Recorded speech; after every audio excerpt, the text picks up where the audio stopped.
25 Ways to Win with People. How to Make Others Feel Like $1 Million. Written by John C Maxwell and Les Parrott, and copyrighted by John C Maxwell. This abridged audiobook was published by Nelson Business, a division of Thomas Nelson Publishers, Nashville, Tennessee. John Maxwell, known as America's expert on leadership, speaks in person to hundreds of thousands of people each year. He has communicated his leadership principles to Fortune 500 companies, the United States Military Academy at West Point, and sports organizations such as the NCAA, the NBA, and the NFL.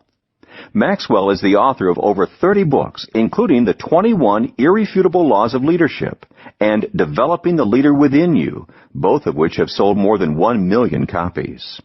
Les Parrott is a professor of clinical psychology at Seattle Pacific University.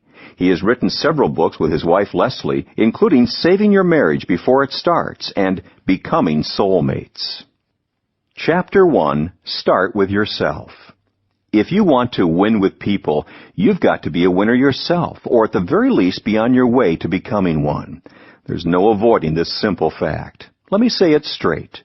If you try to practice the ways of winning with people that you are about to learn in the following chapters before you give serious attention to how you could become a winner yourself, you'll be sorely disappointed. However, if you will first take the time to focus on yourself, you'll soon be ready to focus on others. 1. You can't be happy without being healthy. Psychology used to think it was critical to focus on and then eliminate negative emotions. We now know there is a better way. A new generation of research has shifted psychology's primary analysis from that of misery to an understanding of wellness.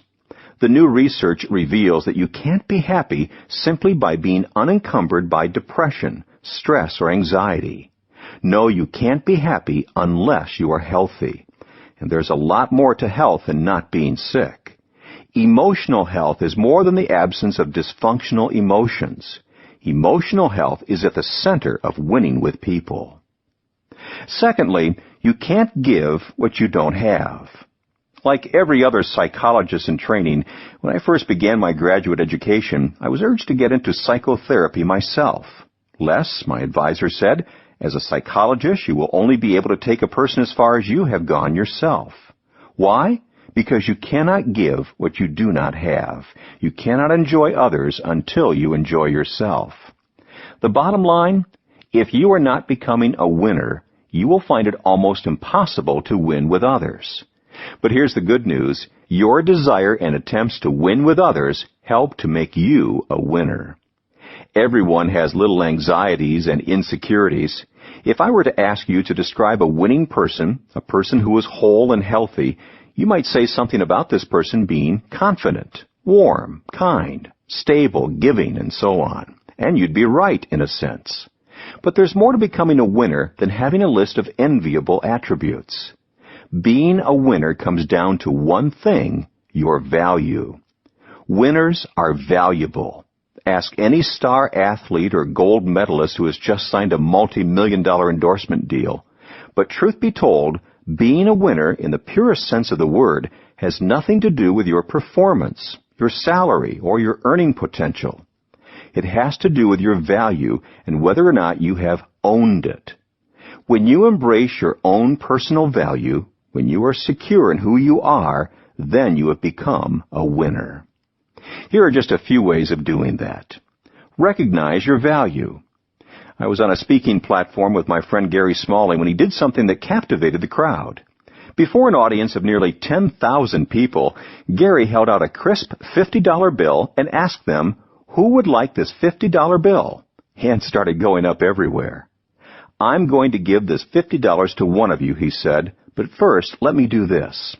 He proceeded to crumple up the bill. Then he asked, who still wants it? The same hands went up in the air. Well, he continued, what if I do this? He dropped it on the ground and started to grind it into the floor with his shoe. He picked it up, all crumpled and dirty. Now, who still wants it? Again, hands went into the air. You have all learned a valuable lesson, Gary said. No matter what I do to the money, you still want it because it doesn't decrease in value. It is still worth $50. Gary's simple illustration underscores a profound point. Many times in our lives, we are dropped, crumpled, and ground into the dirt by the decisions we make or the circumstances that come our way. We may feel as though we are worthless, insignificant in our own eyes and in the eyes of others. But no matter what has happened or what will happen, we never lose our value as human beings. Nothing can take that away. Never forget that. Accept your value. How many times have you heard people say, "He has issues"? What they mean is that the person is stuck. The person is not healthy. He's got a hang-up. He's uncomfortable in his own skin. It's what we psychologists are getting at when we talk about self-acceptance. Let's face it, all of us walking around on this planet have insecurities and issues that we wish we could change about ourselves. But certain things we can't. Some things about us just are. Maybe you weren't born with the kind of looks you would like, or you aren't as tall as you desire. Your genes dealt you a hand that you've eventually got to accept. Either that, or you reject your personal value and spend your days trying to compensate for your insecurities. You become hung up, stuck on not being dealt a better hand. Increase your value. Perhaps you already recognize and accept your value. Maybe you know at the center of your being, deep in your soul, that you are loved by God and are of inestimable value. Congratulations! The next step is to increase your value to others by solving as many of your problems as you can. In other words, you need to maximize who you are by overcoming or fixing those things that are within your power to change. You may struggle with a hair-trigger temper, for example. Maybe you have difficulty setting boundaries or taking responsibility. Maybe you have some bad habits, or perhaps your attitude needs an overhaul. All of us have hurdles we can overcome. 45% of Americans report that they would change a bad habit if they could. The truth is, they can change. Each of us can improve ourselves whenever we decide to. Believe in your value. Once you've recognized your value, accepted it, and increased it, you've eventually got to believe it. You've got to believe it with such conviction that you'd be willing to bank on it.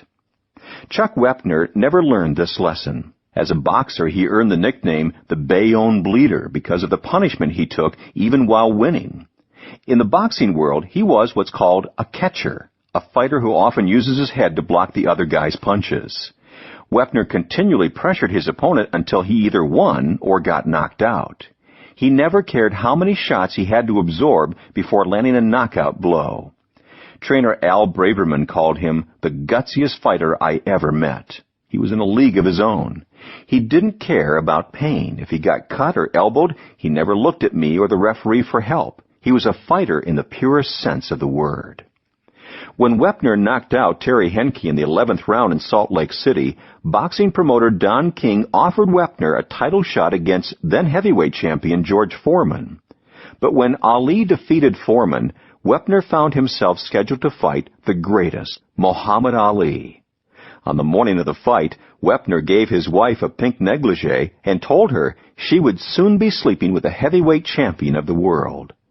Ali scored a technical knockout with just 19 seconds remaining in the fight. But there was a moment, one glorious moment in the 9th round, when a ham-like paw to Ali's chest knocked the reigning champion off his feet.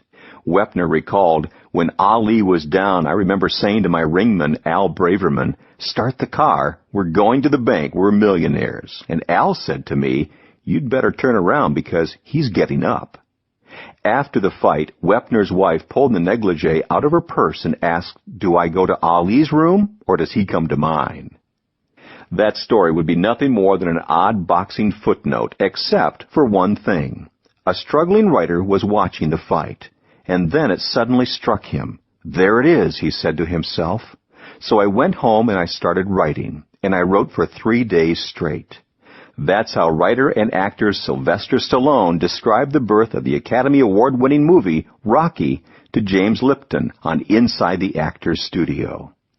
The movie studio offered the struggling writer an unprecedented $400,000 for his script, but Stallone refused the money, choosing instead just $20,000 and the right to play the part of Rocky for actor's minimum wage, a paltry $340 a week. The studio also made an offer to Wepner since the movie was based on his life. He could receive a flat fee of $70,000 or 1% of the movie's gross profits. Wanting the guaranteed payday, Wepner took the $70,000, a decision that ultimately cost him $8 million. Today, Chuck Wepner lives in Bayonne and works as a liquor salesman. The same thing happens whenever you sell yourself short. If you don't believe that you have something of great value to offer another person, namely yourself, you'll never truly win with people. Who you are is the greatest asset you'll ever possess. And as long as you recognize this valuable asset, accept it, increase it, and believe it with deep conviction, the ways of winning with people in this book can become a part of your character. And when they come from the heart, they work like a charm. Each of the chapters in this book closes with a piece to help you apply what you've learned. It's designed to help you put the chapter's winning way into action. To apply this lesson from Chapter 1 to your own life, forget about whatever makes you feel insecure. Ask, how can I increase my value to benefit myself for others? Do it. List the things you can improve about yourself, bad habits to break, etc., along with specific steps to take to make the improvements. Remember, your relationships can only be as healthy as you are. Chapter 2, Practice the 30-Second Rule. One of the most valuable lessons in winning with people that I have ever learned from John is the 30-second rule. Within the first 30 seconds of a conversation, say something encouraging to a person. John is a master at it. While I was sitting in a meeting at one of his companies a short time ago, John entered the room and within just a few minutes said something encouraging to each person around the table. David, I heard you hit it out of the park this morning on that conference call. Larry, you're making me look so good with that consultation in Denver, thank you. Les, I'm so glad you made the trip out here to be with us today. I know you're going to add tremendous value to our discussion. Very early on, John had genuinely encouraged each one of us, and it seemed almost effortless. People everywhere need a good word, an uplifting compliment to fire their hopes and dreams. It takes very little effort to do, but it really lifts people up. John, when most people meet others, they search for ways to make themselves look good. The key to the 30-second rule is reversing this practice. When you make contact with people, instead of focusing on yourself, search for ways to make them look good. Every day before I meet with people, I pause to think about something encouraging I can tell them. What I say can be one of many things. I might thank them for something they've done for me or for a friend. I might tell others about one of their accomplishments. I might praise them for personal quality they exhibit. Or I might simply compliment their appearances. The practice isn't complicated, but it does take some time, effort, and discipline. The reward for practicing it is huge because it really makes a positive impact on people. Psychologist Henry H. Goddard conducted a study on energy levels in children using an instrument he called the ergograph. His findings are fascinating. He discovered that when tired children were given a word of praise or commendation, the ergograph showed an immediate upward surge of energy in the children. When the children were criticized or discouraged, the ergograph showed that their physical energy took a sudden nosedive. You may have already discovered this intuitively. When someone praises you, doesn't your energy level go up? And when you're criticized, doesn't that comment drag you down? Words have great power. What kind of environment do you think you could create if you continually affirm people when you first came into contact with them? Not only would you encourage them, but you would also become an energy carrier.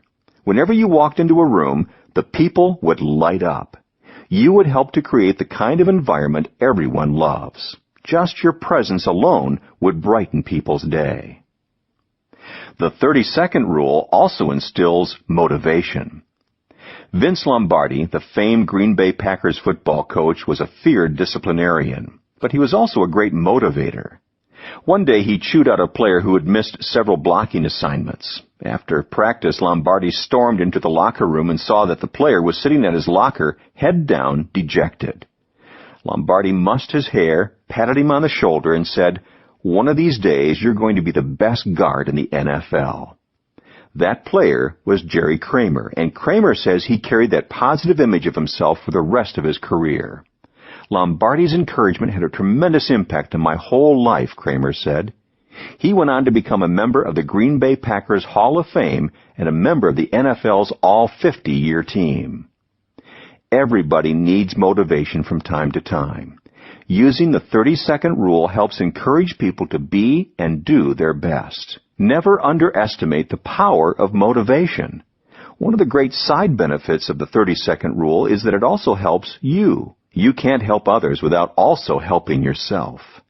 If you want others to feel good about themselves and to feel glad every time they see you, then practice the 30-second rule. To apply John's teaching to your own life, forget about searching for ways to make yourself look good. Instead, search for ways to make others look good. Ask, what positive, encouraging thing can I say to each person I will see today? Do it. Give everyone you meet the AAA treatment: attention, affirmation, and appreciation. Remember, within the first 30 seconds of a conversation, say something encouraging. Chapter 3. Let people know you need them. Less. One day I asked John the secret to getting people to join a team, and he told me it could be found in a single sentence: I can't do it without you. He went on to say that great leaders stumble when they believe people need them, instead of recognizing that the very opposite is true. Leaders can become great, said John, only when they realize that they are the ones who need people. John: the day I realized I could no longer do everything myself was a major step in my development as a person and as a leader. I've always had vision, plenty of ideas, and vast amounts of energy. But when the vision gets bigger than you really only have two choices: give up on the vision or get help. I chose the latter.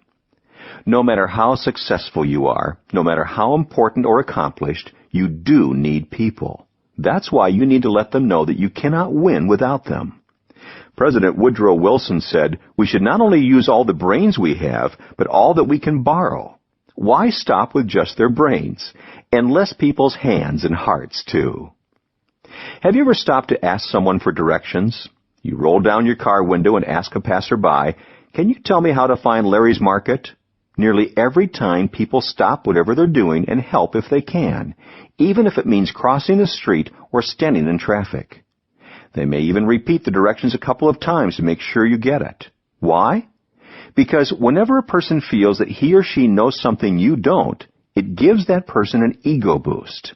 Everyone likes to be an expert, even if it's just for a moment. It gives them a great sense of superiority and of accomplishment when they help. That translates into an increased sense of self-worth, and it all stems from the universal need to be needed. People need to know they need people. It marks a big step in your development when you come to realize that other people can help you do a better job than you could do alone, said steel magnate and philanthropist Andrew Carnegie. Sadly, many people never achieve that level of maturity or insight. Some people still want to believe that they can achieve greatness alone. We all need people, and if we don't know it, we're in trouble. People need to know they are needed. Every human being longs for a life of significance. We all need to know we are needed and that what we offer to others is of value.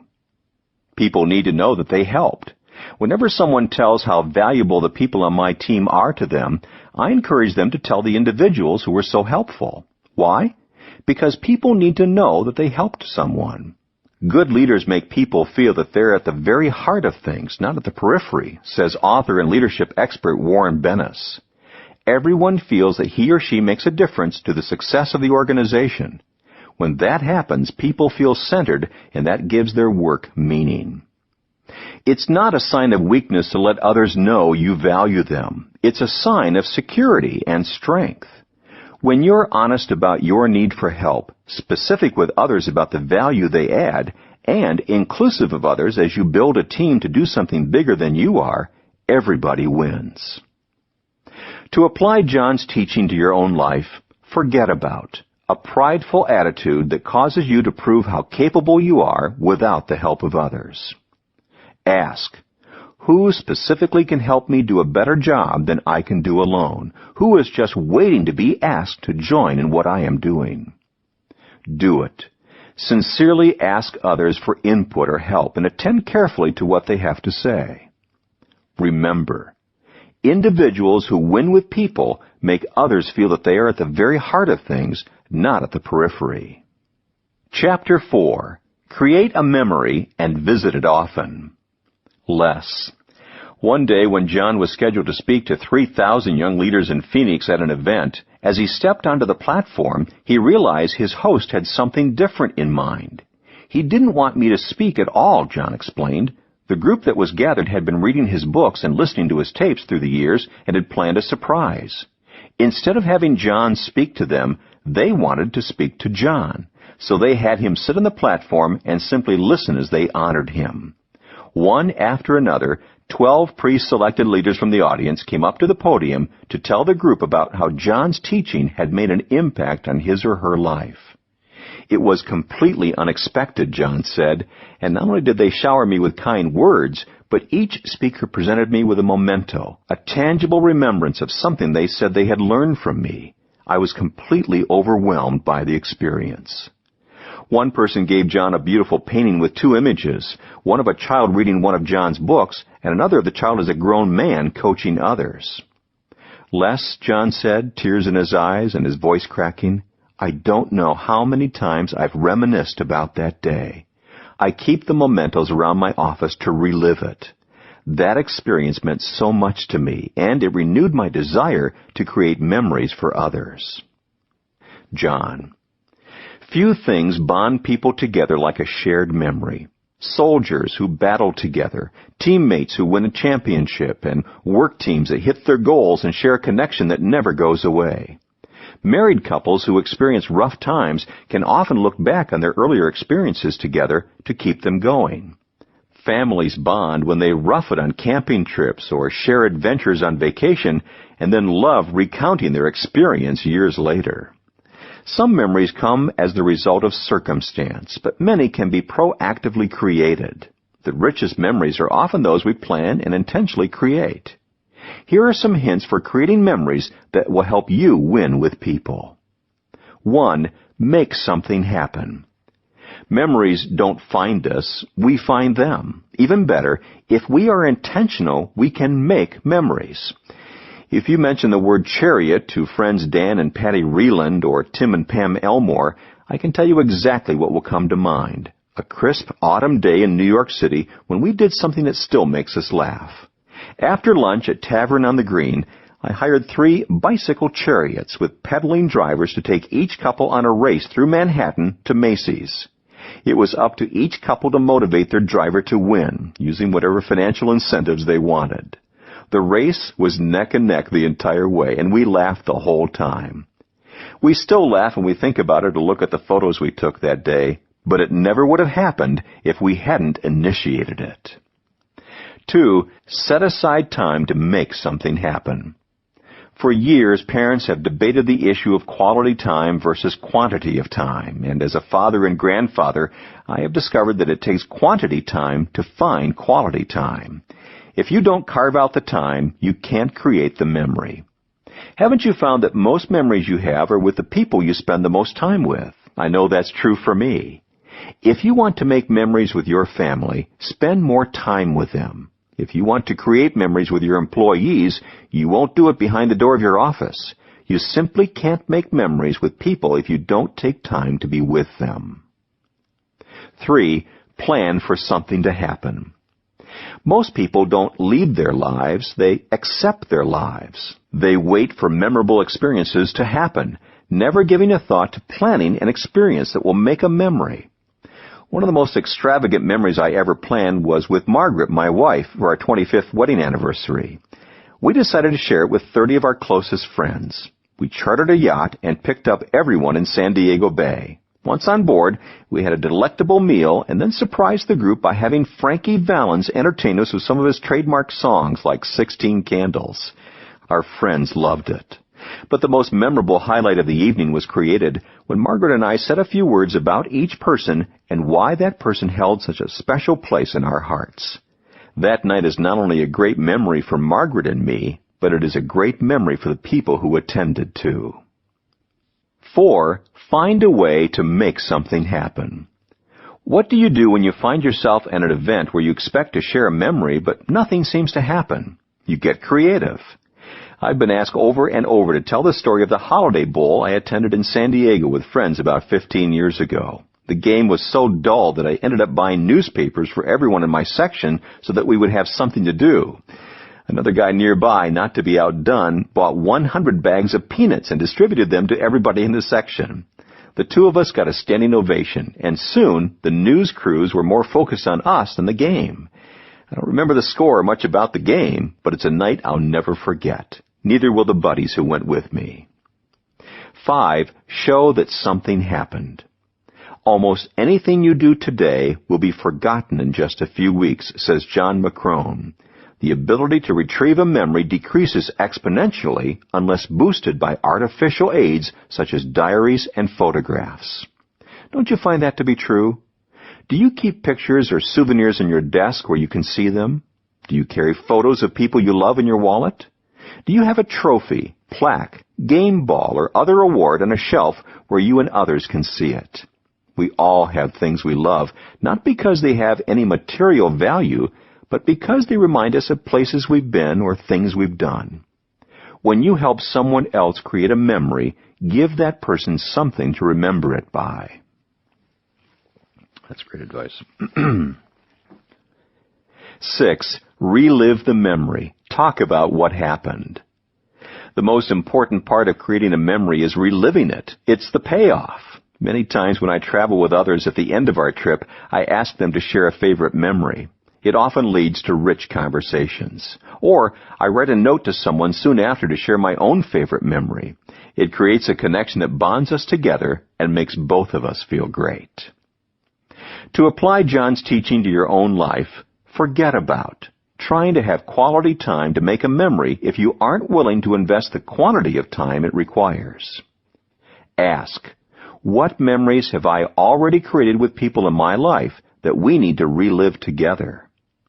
Do it. Plan an experience that will commemorate an achievement or milestone that people will talk about years from now, and don't forget to create a memento of it. Remember, we shouldn't wait for memories to happen to us. We need to make memories happen. Chapter 5. Compliment people in front of other people. John. The most fundamental and straightforward way of winning with people is to give them a compliment, a sincere and meaningful word of affirmation. If you want to make others feel like $1,000,000, you've got to master this elementary skill. And it's essential that you learn to give your compliments in front of others as well as one-on-one. Why? Because that private compliment turned public instantly and dramatically increases in value. Here are reasons why that's so important. For one, people want to feel worthwhile in life. Everyone has an invisible sign hanging from his neck, says Mary Kay Ash. It says, "Make me feel important." Mary Kay drilled this principle into her sales team. She told them again and again, never forget this message when working with people. She knew compliments and affirmation were critical to enjoying success with others. And by the way, it's one of the reasons she was so successful. With her life savings of $5,000 and the help of her then 20-year-old son, she launched Mary Kay Cosmetics in 1963. The company now has more than 500,000 independent beauty consultants in 29 markets worldwide, and Mary Kay Inc. is ranked as one of the 100 best companies to work for in America. Mary Kay, like every other person who wins with people, knew that people want to feel worthwhile, and when you continually keep this in mind, you can't help but give compliments freely. Secondly, compliments affirm people and make them strong. To affirm is to make firm. An affirmation is a statement of truth you make firm in a person's heart when you utter it. As a result, it cultivates conviction. For example, when you compliment a person's attitude, you reinforce it and make it more consistent. Because you notice it in a positive way, he will be more likely to demonstrate that same attitude again. Likewise, when you affirm people's dreams, you help their dreams become more real than their doubts. Like the repetition of a weightlifting regimen, routine compliments build up people's qualities and strengthen their personalities. And thirdly, compliments in front of others are the most effective ones you can give. As commander of a $1 billion warship and a crew of 310, Mike Abrashoff used grassroots leadership to increase retention rates from 28% to 100%, reduce operating expenditures, and improve readiness. How did he do it? Among other things, he placed supreme importance on public compliments. The commanding officer of a ship is authorized to hand out 15 medals a year, he wrote. I want to err on the side of excess, so I passed out 115. Nearly every time a sailor left his ship for another assignment, Captain Abrashoff gave him or her a medal. Even if they hadn't been star players, they got medals in a public ceremony as long as they had done their best every day. I delivered a short speech describing how much we cherished the recipient's friendship, camaraderie, and hard work. Sometimes the departing sailor's shipmates told funny stories, recalling his or her foibles, trials, and triumphs. But the bottom line was that Abrashoff wanted to make them feel good by complimenting them in front of others. There is absolutely no downside to this symbolic gesture, said Abrashoff, provided it is done sincerely without hype. Captain D. Michael Abrashoff knew how to make his sailors feel like $1 million. You can do the same thing for the people around you. Whenever you have the opportunity to publicly praise another person, don't let it slip by. Of course, you can create these opportunities as Captain Abrashoff did, but you can also find countless opportunities if you just look for them. To apply John's teaching to your own life, forget about giving compliments only in private. Instead, give public praise whenever you can. Ask, who can I spotlight in front of others? Do it. Compliment someone around you in front of other people today. Remember, when you give someone a public compliment, you give him or her wings like an eagle. Chapter 6, Give Others a Reputation to Uphold. Less. Winston Churchill is one of John's leadership heroes. He told me once of how the Prime Minister helped to uplift millions of his countrymen in the wake of Britain's June 1940 defeat at the Battle of Dunkirk. John quoted part of the speech Churchill used to address the House of Commons upon that occasion. We shall not flag or fail. We shall fight in France. We shall fight in the seas and oceans. We shall fight with growing confidence and growing strength in the air. We shall defend our island, whatever the cost may be. We shall fight on the beaches. We shall fight on the landing grounds. We shall fight in the fields and in the streets. We shall fight in the hills. We shall never surrender. John explained, Churchill did a lot of remarkable things during the war, but one of the greatest was his continual ability to give the English people a reputation to uphold. He inspired them. He motivated them. He challenged them. And in response, they rose to the occasion. They loved him for it. John has tried to embody this quality. He says that as he interacts with others, he constantly asks himself, what is special, unique, and wonderful about this individual? Then he shares it with others. I've seen John do this time after time. John thinks the best of people and speaks about the fine qualities he sees in them. John. One of the best ways to inspire others and make them feel good about themselves is to show them who they could be. Years ago, a manager for the New York Yankees wanted rookie players to know what a privilege it was to play for the team. He used to tell them, boys, it's an honor just to put on the New York pinstripes. So when you put them on, play like world champions. Play like Yankees. Play proud. When you give someone a reputation to uphold, you give him something good to shoot for. It's putting something that was beyond his reach within his grasp. By speaking to their potential, you help people around you to play proud, as the Yankees do. Why is that important? Because people will go farther than they thought they could go when someone they respect tells them they can. If you desire to give others a reputation to uphold, here are suggestions on how to get started. First, have a high opinion of people. The opinions you have of people in your life affect them profoundly.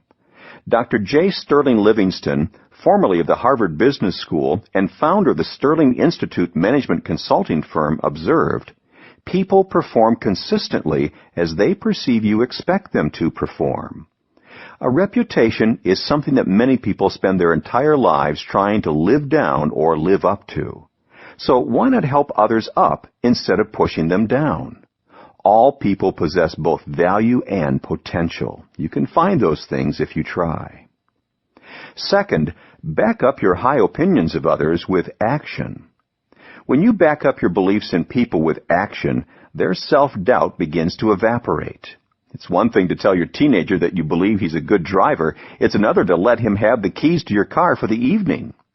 Likewise, if you want a new manager to rise to the high opinion you've expressed about her, then give her significant responsibility. Nothing gives people confidence like seeing someone they respect put his money where his mouth is. Not only does it empower them emotionally, but it also resources their drive towards success. Third, look past their pasts and give them reputations for their futures. Old negative names, labels, or nicknames can block a person's growth and progress. Perhaps that's why the rites of passage in many cultures include giving a new title or name to the person being honored. A new name gives someone a hope for a new future. A fun example of this can be found in the movie and play The Man of La Mancha, based on Cervantes' classic work Don Quixote. The protagonist, Don Alonso, pursues a life of chivalry and seeks to become a knight-errant long after that age of history has passed. He sees giants where others see windmills and quests where others see rabbit trails. Comically, he rescues a common prostitute named Aldonza, whom he sees as a beautiful lady. He calls her Dulcinea and makes her the object of his knightly exploits. At first, she resents him. She thinks he is mocking her because she hates herself and her life. But with time, his vision of her replaces her own and gives her hope. And as the old man lies on his deathbed, she thanks him for seeing in her what she could not see in herself. Of course, the most dramatic examples of someone overlooking the pasts of others and giving them reputations for their future can be found in the Bible. In the book of Genesis, God changes the life of Abram, an old man with no offspring, when he renames him Abraham, which means father of many. Abraham did indeed go on to become a father in his old age. And God takes Jacob, a trickster who cheats his brother, lies to his father, and constantly schemes to get ahead, and he renames him Israel, his future becoming the inception of the nation Israel. And 4, give people a new name or nickname that speaks to their potential. Harry Hopman, one of the finest tennis captains and coaches in Australia's history and a member of the International Tennis Hall of Fame, at one time built the Australian team to the point that it dominated the tennis world. How did he do it? By emphasizing what he called coaching by affirmation. For example, he had a slow player whom he nicknamed Rocket. Another player who was not known for his strength or constitution he called Muscles. And it certainly gave them a boost. Rocket Rod Laver and Ken Muscles Rosewall became champions in the tennis world. Everyone enjoys the encouragement that comes from someone seeing and speaking to their potential. To apply John's teaching to your own life, forget about a person's failures in the past and focus on his or her potential in the future. Ask, what is special, unique, and wonderful about this person? How can I show it to others? Do it. Back up your high opinion of a person with action that reinforces that opinion. Remember, many people go farther than they thought they could go because someone else believed they could and told them so. Chapter 7, Say the Right Words at the Right Time. Less. Ask nearly anyone who knows John well, and he will tell you a story of a specific time when John said the right words to him at the right time. One of the most touching I heard while working on this book came from Dan Ryland, John's close friend and former right-hand man. John has done this so often in my life, explained Dan, but the time that stands out above all the others is when my mother died. Her death was sudden and unexpected. Dan promptly got word to John, who was out of town at the time. John and Margaret quickly changed their plans and flew back home to San Diego. Dan recalled, John and Margaret came in the door of our house in Rancho San Diego, walked right up to me, gave me a big hug, and said, I love you. That was it. There's nothing anyone could have done that would have been better. People who have not been around John up close and personal are sometimes surprised to find out how good he is at saying the right words at the right time. They're used to his public persona as a speaker, where he also excels at communication and timing. But what they may not realize is that John is a genuine encourager who loves to help people and who really understands them both on and off stage.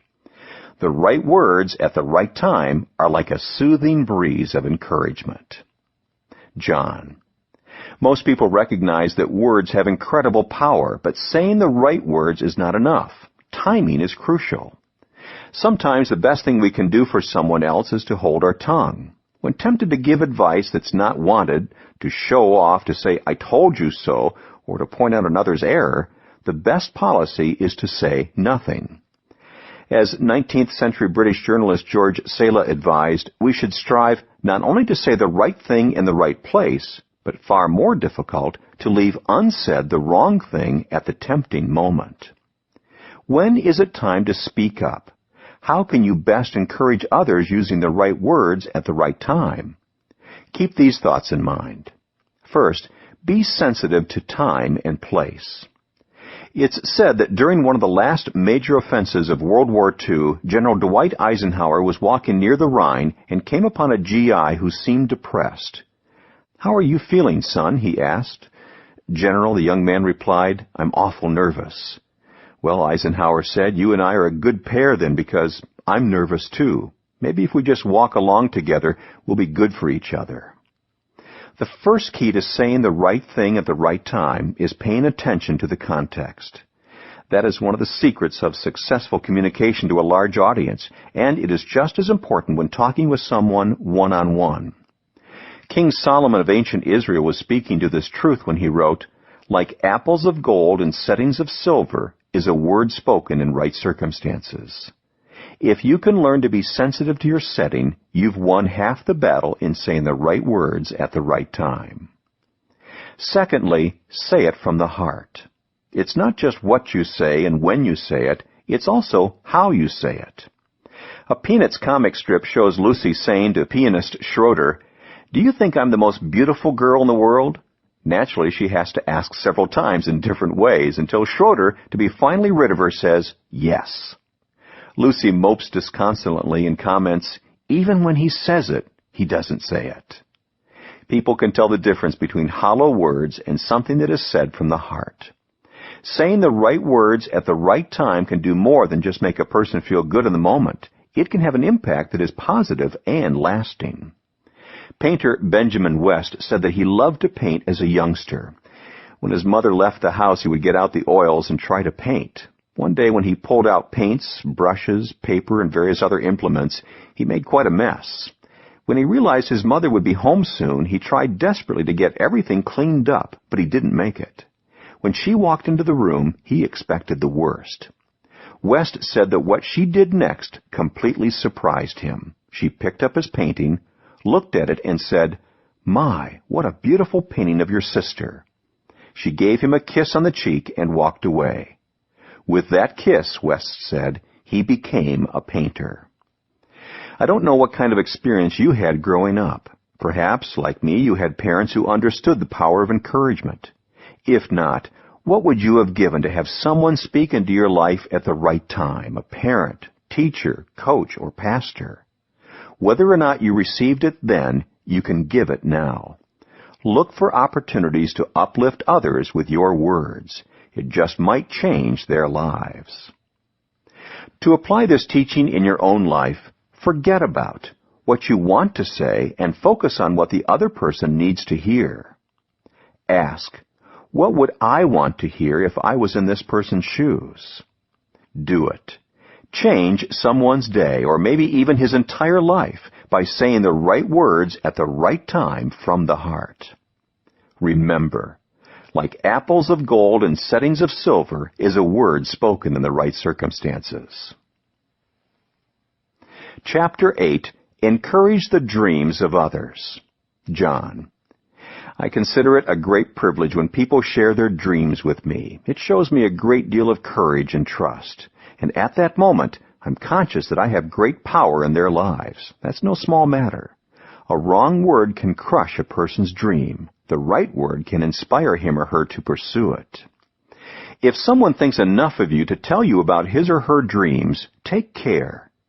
Actress Candice Bergen commented, "Dreams are, by definition, cursed with short lifespans." I suspect she said that because there are people who don't like to see others pursuing their dreams. It reminds them of how far they are from living their own dreams. As a result, they try to knock down anyone who is shooting for the stars. By talking others out of their dreams, critical people excuse themselves for staying in their comfort zones. Never allow yourself to become a dream killer. Instead, become a dream releaser. Even if you think another person's dream is far-fetched, that's no excuse for criticizing them. Have you given up on one of your dreams? Have you buried a hope that once looked bright and gave you energy? If so, what did it do to you? Norman Cousins, former editor of the Saturday Review and adjunct professor of psychiatry at UCLA, believed, "Death is not the greatest loss in life. The greatest loss is what dies inside of us while we live." Because dreams are at the center of our souls, we must do everything in our power to help turn dreams into reality. That is one of the greatest gifts we can ever give. How can you do it? Follow these 6 steps. 1. Ask them to share their dream with you. Everyone has a dream, but few people are asked about it. 2. Affirm the person as well as the dream. Let the person know that you not only value his or her dream, but that you also recognize traits in that individual that can help him or her achieve it. 3. Ask about the challenges they must overcome to reach their dream. Few people ask others about their dreams. Even fewer try to find out what kinds of hurdles the person is up against to pursue them. 4. Offer your assistance. No one achieves a worthwhile dream alone. You'll be amazed by how people light up when you offer to help them achieve their dream. 5. Revisit their dream with them on a consistent basis. If you really want to help others with their dreams, don't make it a one-time activity you mark off your list. Check in with them to see how they're doing and to lend assistance. 6. Determine daily to be a dream booster, not a dream buster. Everyone has a dream, and everyone needs encouragement. Set your mental radar to pick up on others' dreams and help them along. There is no telling what might happen if you were to begin encouraging the dreams of the people around you. When you come to the end of your life, wouldn't you love to be the person about whom others say, "I succeeded because this person believed in me when nobody else did"? Start encouraging others. The more you do, the more they will share their dreams with you, and the greater chance you will get to watch them bloom. To apply John's teaching to your own life, forget about critiquing another person's dream. Instead, affirm his lofty vision and his pursuit to realize it. Ask, who can I encourage today in reaching their dreams? Do it. Offer specific help in bringing another person closer to making his or her dream a reality. Remember, when a person shares his or her dream with you, it's at the center of that person's soul. Chapter 9. Pass the credit on to others. Less. Some time ago, John and I were both speaking at a conference in Virginia, and between sessions I asked him to pinpoint a publishing highlight in his career. That's a tough one, Les, he told me. I've been blessed in ways I could have never anticipated. Surely something stands out, I gently pressed. Well, when the 21 Laws of Leadership sold 1 million copies, Thomas Nelson, the publishing house, hosted a celebration banquet for about 120 people from their company and Enjoy to mark the occasion. They gave me some beautiful gifts that night, including these. John pulled up the sleeve of his jacket and pointed to the gold cufflinks he was wearing, each one bearing the number 21. What an honor that evening was. Sometime later, I spoke to a few of the people who attended that banquet. One of them said that when John got up to address everyone, John expressed his gratitude and quickly started crediting the people who had helped make it happen. He told how Victor Oliver had come up with the original concept for the book and had provided the title. He credited a group of key leaders at Enjoy who had helped him hone the laws. He thanked Charlie Wetzel, his writer, for being the book's wordsmith. He thanked Ron Land of Thomas Nelson and Enjoy's Kevin Small and his team for putting together the book tour that helped put the 21 Laws on the New York Times bestseller list. He thanked publisher Mike Hyatt, the Nelson sales and marketing staff, the booksellers, and many other individuals, including his parents. By the time John finished, there wasn't a dry eye in the room. John. I'll never forget that night in Orlando. When I wrote my first book in 1979, I never dreamed that anything I wrote would sell 1 million copies. As Margaret and I went back to our hotel room, she asked me what I considered to be the highlight of the banquet. Without hesitation, I replied that it was passing on the credit to the people who had helped me so much. Rarely do we get an opportunity to say thank you enough to the people who help us, especially in such a public setting. I really wanted to make the most of it. Not only does it make me feel good to share my success I might have, but it uplifts others and makes them feel like $1 million. Passing the credit on to others is one of the easiest ways to win with people. If you'd like to practice it, here are a few suggestions to get you started. 1.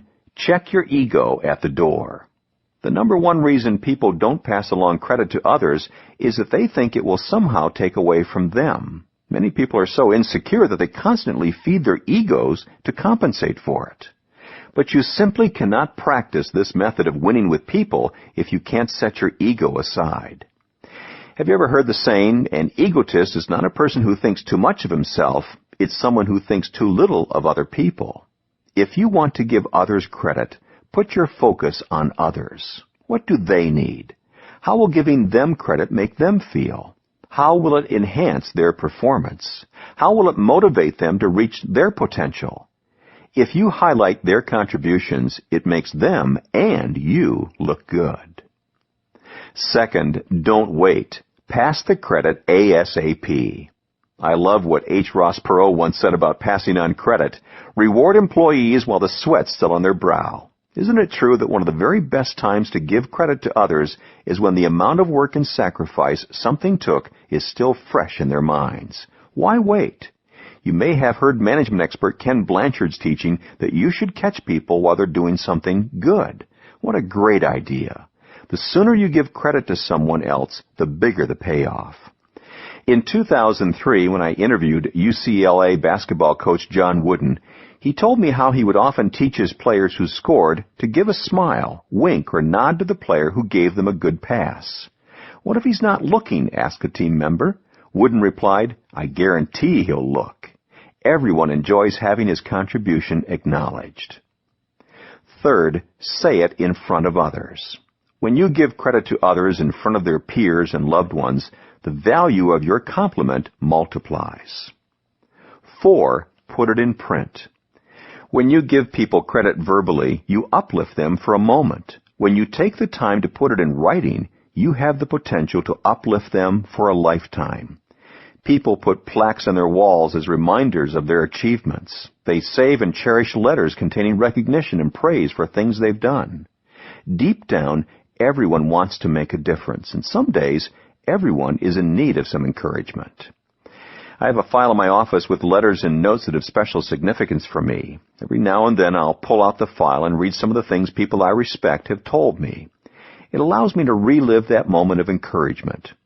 It's said that even President Abraham Lincoln used to carry in his pocket a newspaper clipping extolling his accomplishments as president. He was one of the finest leaders in our nation's history, yet he desired something to keep his spirits up. Please don't underestimate the impact that an article, a public notice, or a personal note can make. What takes you only a few minutes to write may be something that inspires another person for decades. And finally, only say it if you mean it. It may seem obvious, but I want to go ahead and say it anyway so I'm not misunderstood. You should never say something you don't believe just to uplift someone. If you're not sincere, you don't make people feel good. You make them feel like they're being schmoozed. When you pass credit on to others, you need to do it from the heart. To apply John's teaching to your own life, forget about your ego. Focus on the people around you and the credit they deserve. Ask, who has made me more successful than I would have been on my own? Do it. Publicly pass along credit for a successful endeavor to as many people as you can. Remember, if each of us were to confess our most secret desire, we would say, I want to be praised. Chapter 10, Offer Your Very Best. John. For years, I've been invited to be the keynote speaker for organizations at their special events. It's something I really enjoy. Communicating to an audience energizes me. It would be easy for me to wing it and do a canned speech that I've done elsewhere before, but I never do that because I don't believe it would serve them well. Instead, I spend time researching the company. I find out as much as I can about the particular event they've planned and what they desire to accomplish. Why would I do such work when I wouldn't need to in order to be successful? Because I have a goal every time I speak. After I'm done communicating with the audience, I want the person who invited me to speak at the event to say, "You exceeded our expectations. I want to deliver for them, and then some." Perhaps you are someone who already possesses an offer your best mindset. If so, I commend you, and I want to encourage you to maintain that attitude. If not, I hope the following thoughts will help you develop that mindset. We are most likely to give our best to those we love and respect. I think back to my days in school, and I remember loving some teachers and having others who left me cold. I know that I always did my best for the teachers I liked, and for the others I did only what was needed to get a grade. Later, I realized that my off and on efforts frequently hurt my relationships with others as well as my potential for success. But then I discovered the antidote. If I saw everyone as important, not just the people I liked the most, I would always offer my best. That change in attitude prompted a change in my actions. Most moments in life become special only if we treat them that way. The average day is average only because we don't make it something more. The most excellent way to elevate an experience is to give it our best. That makes it special. An average conversation becomes something better when you listen with great interest. A common relationship transforms when you give it uncommon effort. An unremarkable event becomes something special when you spice it up with creativity. You can make anything more important by giving your best to it. More than 30 years ago, I memorized a quote that has shaped the way I live. My potential is God's gift to me. What I do with my potential is my gift to Him. I believe I am accountable to God, others, and myself for every gift, talent, resource, and opportunity I have in life. If I give less than my best, then I am shirking my responsibility. I believe UCLA coach John Wooden was speaking to this idea when he said, "Make every day your masterpiece. If we give our best all the time, we can make our lives into something special, and that will overflow into the lives of others."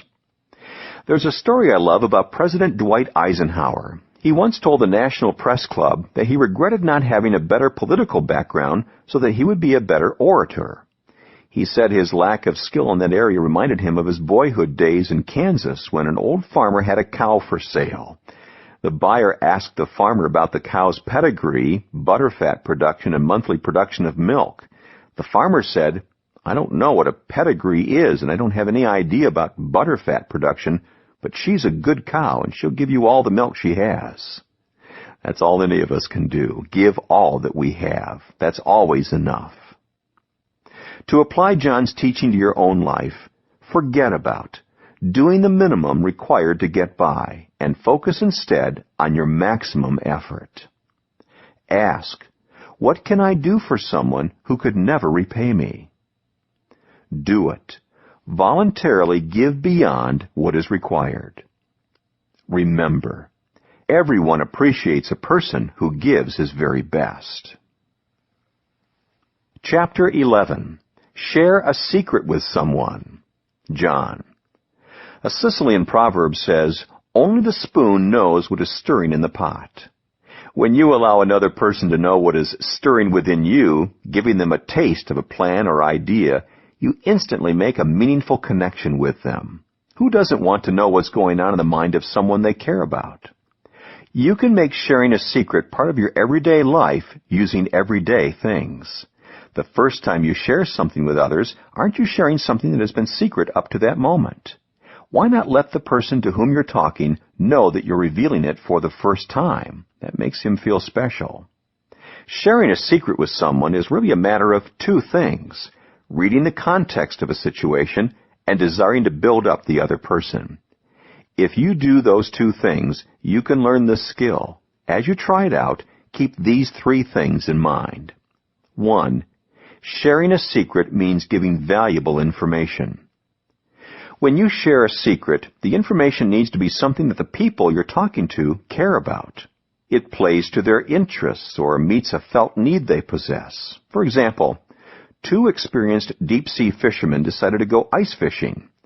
They each chopped holes in the ice, put worms on their hooks, dropped their lines into the water, and waited. After 3 hours, they had caught nothing. As they sat, they watched a boy come along and cut a hole in the ice midway between them. He put a worm on his hook, dropped his line into the water, and almost instantly he caught a fish. The boy repeated the process and quickly had a catch of more than a dozen fish. The 2 other fishermen watched and were flabbergasted. Finally, one of the men approached the boy and said, "Young man, we've been here for more than 3 hours and haven't caught a single fish. You've caught at least a dozen in just a few minutes. What's your secret?" The boy mumbled an answer, but the man didn't catch a word of it. Then he noticed a large bulge in the boy's left cheek. "Please, could you take the bubble gum out of your mouth so I can understand what you're saying?" the man said. The boy cupped his hands, spat it out, and said, "It's not bubble gum, it's my secret. You've got to keep the worms warm." 2. Sharing a secret makes people feel special. Letting people in on something always boosts their egos, but the secret doesn't always have to be dramatic to have a positive effect. For example, when I play golf, I usually carry a laminated card with me that contains tips given to me by golf pro Scott Simoniak. Occasionally, if a friend in the group is not playing well, I'll pull him aside and say, "I want to share a secret with you that has really helped my golf game." Then I'll pull out the card and show him the 6 basic things a golfer must know and do. And I'll let him know that it's my personal golf plan and that I don't share it with everybody. How does it make you feel when you know that you're the first person being told something? I know it makes me feel special. That's one of the reasons my wife Margaret and I practice telling each other first about many of the things that happen to us during the day. To help me do that, I carry a note card or a small pad and jot things down I want to tell her. Anything I write down, I save to tell her first. It leads to special times together every day. 3. Sharing a secret includes others in your journey. The bottom line on sharing a secret with others is that it is an act of inclusion. It invites others into your life, into your experience. It includes them in your success. When I speak to an audience, whether it's a round table of executives or an arena full of people, I intentionally use inclusive language. I let people in on my personal journey. And when I'm revealing something I've not previously said publicly, I let them know that I'm doing so. It communicates to people that I care about them and want to help them. When you share a secret with others, you are doing far more than imparting mere information. You are increasing the odds of a closer relationship. To apply John's teaching to your own life, forget about hoarding information for yourself. Ask, whom can I benefit most by letting them in on some otherwise private information? Do it. Find someone to let in on a secret today. Remember, sharing a secret with someone is bound to boost their self-esteem. Chapter 12. Mine the gold of good intentions. Less. Do you ever struggle to give people the benefit of the doubt, to mine the gold of their good intentions? I know I do, especially when I think they've dropped the ball or tried to hurt me. But if you're like me, you also know that this tendency can be a costly interpersonal mistake if you want to win with people. So when I confessed this faux pas to John one day, he immediately identified with what I said. But he also told me how he had learned to give people the benefit of the doubt. He watched his mother. Mom knew my heart, and she always evaluated my behavior in light of it, John explained. Today when I say to someone, I didn't mean to do that, I often wish that they would mine the gold of my good intentions, like my mom did. Her ability and willingness to do this in my life was a tremendous gift, and it's helped me to give the benefit of the doubt to others. Are you saying your mom looked past all your mistakes? I asked. John laughed. Definitely not. Like every other kid, I got my fair share of reprimands, and trust me, I deserved them.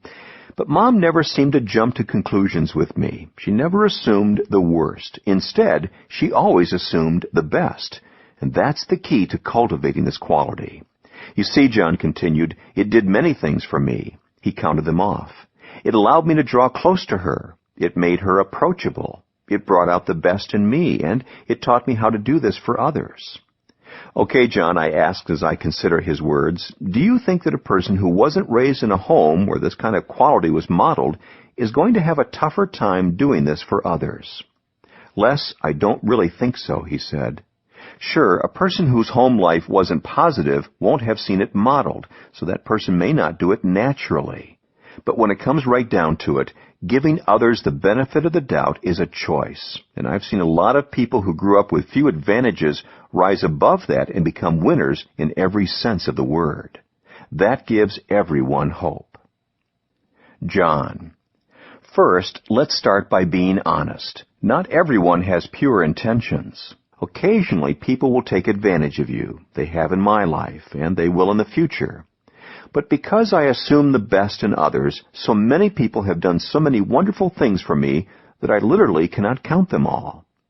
I've found that when I'm suspicious of others, it causes me to display wrong behavior toward them, and it actually makes any interaction with them worse. In general, you get what you expect from others. So I've chosen to take the high road, expect the best, and be blessed most of the time. If you desire to do the same, then the first thing you need to do is check your attitude. How do you see others? Do you believe that deep down every person desires to be good, to do his best? That matters because if you don't believe the best in others, you will never believe that their intentions are good. And if you don't believe in their intentions, I imagine you will not exert the effort to mine the gold that is in them. Second, you need to see things from their perspective. The issue of perspective really has to do with maturity. Without maturity, we lack perspective. The less mature one is, the more difficult it is to see things from another's point of view. Think about the biblical story of the woman caught in adultery, where Jesus challenged the people without sin to cast the first stone. The oldest people in the crowd were the first to drop their stones and walk away. Why? Their maturity gave them better perspective. Third, give people the benefit of the doubt. When you were a child, perhaps you were taught the golden rule, do unto others as you would have them do unto you.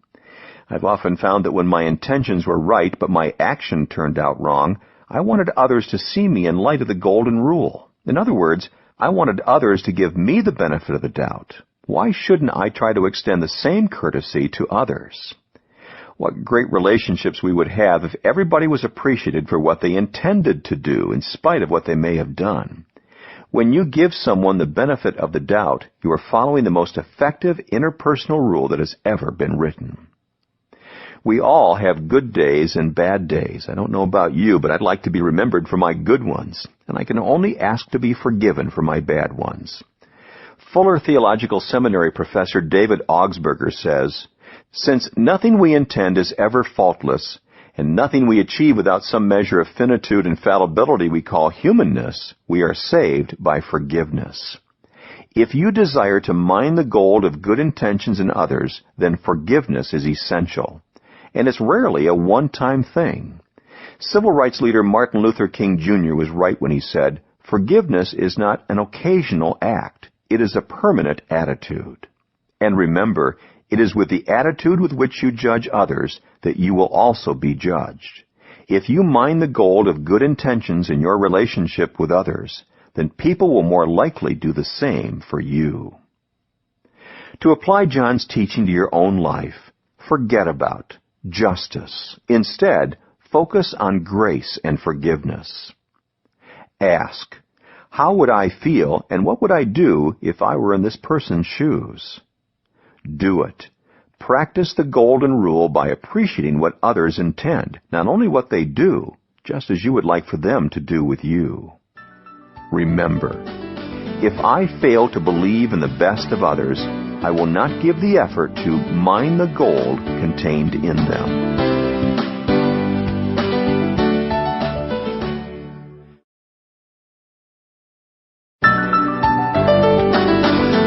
Chapter 13, Keep Your Eyes Off the Mirror. John. The entire population of the world, with one minor exception, is composed of other people. If you've never thought of life in those terms, then it's time to give it a try. If individuals think they are the center of the universe, not only are they in for a big disappointment when they discover it's not true, but they'll also alienate themselves from everyone around them. I've never met a person that truly wins with other people who has not mastered the ability to keep his eyes off the mirror and serve others with dignity. Most people would readily admit that unselfishness is a positive quality, and even the most egocentric individual possesses the desire deep down to help others. The problem sometimes is changing our behavior so that we get in the habit of focusing on others instead of on ourselves. Here are a few thoughts to help you remember to keep your eyes off the mirror. If you grew up in the 1950s and 60s, you may remember Danny Thomas, the entertainer who starred in the TV show Make Room for Daddy. Thomas observed, "All of us are born for a reason, but all of us don't discover why. Success in life has nothing to do with what you gain in life or accomplish for yourself. It's what you do for others." Not only did Thomas believe that, but he also lived it. As a successful entertainer and television star, he could have done nothing but enjoy the benefits of his achievement. But he desired something more. He founded St. Jude's Hospital, a research facility that focuses on treating children who suffer from catastrophic diseases. And Thomas dedicated much of his life to supporting it. It helped him enjoy a greater purpose. Continual focus on yourself can actually drain you of energy, while focusing on others can have the opposite effect.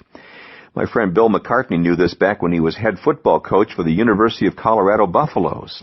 Coach Mack had heard that most people spent 86% of their time thinking about themselves, but only 14% of their time thinking about others. Yet he knew instinctively that if his players focused their attention on someone they cared about instead of just on themselves, a whole new source of energy would be available to them. In 1991, Coach Mack decided to use this information when he was facing a great challenge. Colorado was scheduled to play its arch rival, the Nebraska Cornhuskers, on Nebraska's home turf. The problem was that Colorado had not won a game there in 23 years. But Coach McCartney believed in his team and looked for a way to inspire them to achieve. In the end, he decided to appeal to their love of others. He did it by challenging each player to call an individual he loved and tell that person he was dedicating the game to him or her. Coach Mack also encouraged the players to ask that person to watch every play, knowing that every hit, every tackle, every block, and every score was being dedicated to him or her. Coach Mack also took one more step. He arranged to distribute 60 footballs with the game's final score written on them, so that each player could send a ball to the individual he had chosen. The Colorado Buffaloes won the game. The final score written on the footballs was 27-12. I'm told that psychological research shows that people are better adjusted and more likely to feel content if they serve others. Serving others actually cultivates health and brings about happiness. You can actually help yourself by helping others. Remember that, and it will help you to take and keep your eyes off the mirror. To apply John's teaching to your own life, forget about trying to find happiness by tending to your own needs first. Ask, what can I do to forget myself and focus on others? Do it. Set your needs aside and do something specific today that will help you keep your eyes off the mirror. Remember, success in life has everything to do with what you do for others. Chapter 14. Do for others what they can't do for themselves. John. Ambassador and poet Henry Van Dyke observed, "There is a loftier ambition than merely to stand high in the world. It is to stoop down and lift mankind a little higher." What a great perspective. Doing for others what they can't do for themselves is really a matter of attitude. I believe that whatever I've been given is to be shared with others. And because I have an abundance mindset, I never worry about running out myself. The more I give away, the more I seem to get to give away. No matter how much or how little you think you have the ability to do for others what they cannot do for themselves. Exactly how you do that will depend on your unique gifts, resources, and history. However, you can approach the task by thinking in terms of 4 areas. 1. Introduce others to people they can't know on their own. My dad, Melvin Maxwell, has done many incredible things for me during the course of my life. One of the things that impacted me most was his introducing me to great men. As a teenager, I met Norman Vincent Peale, E. Stanley Jones, and other great men of the faith. And because I had declared my intention to go into the ministry, my father asked these great preachers to pray for me. I can't express in words what that did for me.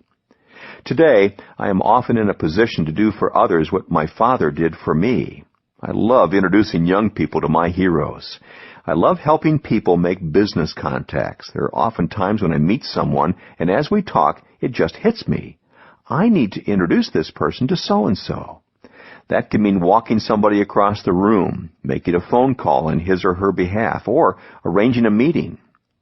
Several years ago, I was talking to Ann Byler, the founder of Auntie Anne's Pretzels, and she mentioned in passing that Chick-fil-A's founder, Truett Cathy, was one of her heroes. Since I knew Truett, I offered to introduce them to each other. I hosted a dinner party for them at my house, and it was a great night. Please don't get the impression that you have to know someone famous to help others in this area. Sometimes it's as simple as introducing one friend to another or one business associate to another. Just make connections. Be the bridge in people's relationships with others. 2, take others to places where they can't go on their own. It seems that during the first half of my career, if I got to go anywhere of value to me, it was because someone invited me. Dozens of times I've had experiences that I could not have gained access to on my own. I've gone to ball games, played golf courses, seen churches, attended conferences, and visited countries that appeared to be beyond my reach. You may have the power to give someone an experience that seems inaccessible to them. If you can't help a friend or colleague, then start with your own family. Take your children places they could not go on their own. There's no telling what kind of positive impact it will make. 3, offer others opportunities they can't reach on their own. Nearly 25 years ago, Professor C. Peter Wagner of Fuller Seminary invited me to speak to audiences of pastors around the country about leadership. He put me on a national stage for the first time and gave me credibility that I didn't possess on my own. Few things are of greater value to a prepared person than an opportunity. Why? Because opportunities increase our potential. An opportunity seized is often a source of success. Help people win by giving them opportunities and you will win with them. 4. Share ideas with others that they don't possess on their own. What is an idea worth? Every product begins with an idea. Every service begins with an idea. Every business, every book, every new invention begins with an idea. Ideas are what makes the world move forward. So when you give people an idea, you give them a great gift. One of the things I love about writing books is the process that it takes me through. It usually starts with a concept that I'm anxious to teach. I get a few ideas down on paper, and then I call together a group of good creative thinkers to help me test the concept, brainstorm ideas, and flesh out the outline. Every time we've done this, people have given me great ideas that I never would have come up with on my own. I have to say, I'm very grateful. One of the things I enjoy most about creative people is that they love ideas, and they always seem to have more coming. The more they give away, the more new ideas they seem to have. Creativity and generosity feed each other. That's one of the reasons I'm never reluctant to share ideas with others. I'm convinced that I will run out of time long before I run out of ideas. It's better to give some away and contribute to another person's success than to have them lying dormant in me. To apply John's teaching to your life, forget about focusing on what you can get from others and focus instead on what you can do for others. Ask, what opportunity, idea, or experience could I provide that someone might never have been able to have without my help? Do it. Consider specific things you might be able to do for others by making a list of your unique skills, resources, and connections. Remember, we all need others to do for us what we cannot do for ourselves. Chapter 15, Listen with Your Heart. Less. As a psychologist, I've been trained to listen for people's feelings, not just their ideas. And I've observed that many leaders, especially strong ones with type A personalities, are not particularly good at listening. When they do listen, their attitude is usually, never mind the delivery story, just show me the baby. I would consider John to be a pretty strong person. He can be a take charge, take no prisoners kind of leader. But he is also an effective listener, and he's particularly adept at sensing how people feel. Since that characteristic is unusual for most people like him, I asked him how he became such a good listener. Failure was his answer. Repeated failure. I started out as a terrible listener. Early in my career, I thought I knew it all. The only reason I let people talk was that I knew my turn to talk was coming. In my marriage, I was a little bit better, John continued. I very much wanted to listen to Margaret because of my love for her. However, that didn't stop me from being Mr. Answer Man. I used to win arguments but run over her emotionally. Finally, understanding how I was hurting her feelings caused me to stop what I was doing and learn how to listen, not just to the words, but to the feelings behind her words. I learned to listen with my heart. So how did you make the transfer from home to your career, I asked. I saw the value in it from the way Margaret's and my relationship changed. But I also came to realize that it was good leadership, too. For a couple of years, whenever I was in a meeting, I wrote a large L at the top of my legal pad to remind myself to listen. In time, it became a skill I mastered. If you are already a good listener, you are ahead of the game. All you have to do is listen between the lines for cues that will tell you how others feel. If you're more like John, it may take you some time to learn the skill of listening with your heart. John, if you are a poor listener, as I was, then do the following to transform yourself into someone who listens with the heart. First, focus on the person.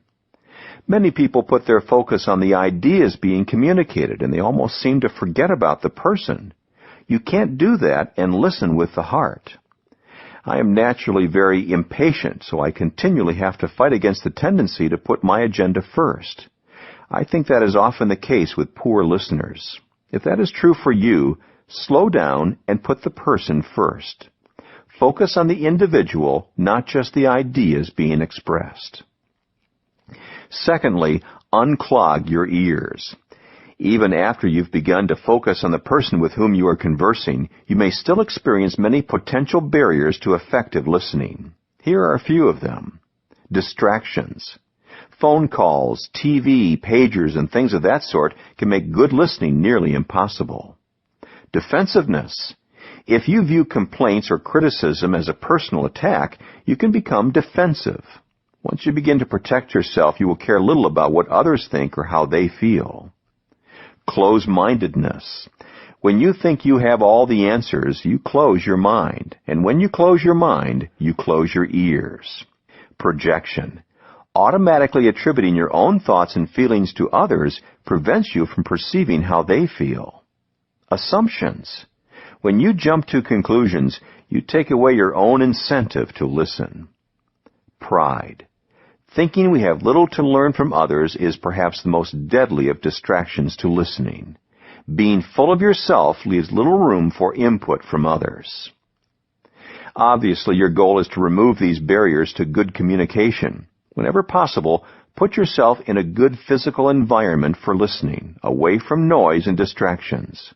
And also, put yourself in a good mental environment for listening. Set aside your defenses and preconceived notions so that you are open to communication. Thirdly, listen aggressively. There is a difference between listening passively and listening aggressively. To listen with your heart, your listening has to be active. In his book, It's Your Ship, Captain Michael Abrashoff explains that people are more likely to speak aggressively than to listen aggressively. When he decided to become an intentional listener, it made a huge difference in him and his crew. He wrote, "It didn't take me long to realize that my young crew was smart, talented, and full of good ideas that frequently came to nothing because no one in charge had ever listened to them."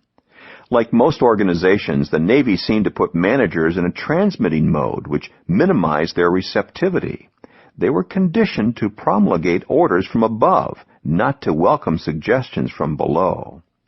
I decided that my job was to listen aggressively and to pick up every good idea the crew had for improving the ship's operation. Some traditionalists might consider this heresy, but it's actually just common sense. After all, the people who do the nuts and bolts work on a ship constantly see things that officers don't. It seemed to me only prudent for the captain to work hard at seeing the ship through the crew's eyes. Something happened in me as a result of those interviews. I came to respect my crew enormously. No longer were they nameless bodies at which I barked orders. I realized that they had hopes, dreams, loved ones, and they wanted to believe that what they were doing was important, and they wanted to be treated with respect. As Abrashoff's attitude changed, his crew transformed, his ship turned around, and the results were astounding. 4. Listen to understand. The fundamental cause of nearly all communication problems is that people don't listen to understand. They listen to reply. If you want to meet others' needs and make them feel like $1,000,000, then you need to listen. One of the ironies of becoming a good listener is that listening to others and making them feel understood also has a side benefit. The moment people see that they are being understood, they become more motivated to understand your point of view. Listening with the heart produces a win-win situation in relationships. To apply John's teaching to your own life, forget about trying to get your own point across and put your energy into understanding the other person's point. Ask, how can I better understand what this person is feeling and thinking? Do it. Listen aggressively by eliminating distractions and focusing on the other person's point of view. Remember, the best way to persuade is with your ears. Chapter 16. Find the keys to their hearts. Less. Whenever I spend time with John, I see him connect with people at the heart level immediately. For example, the other day while I was with him, John met with Kirk Nowry, the president of one of John's companies, ISS.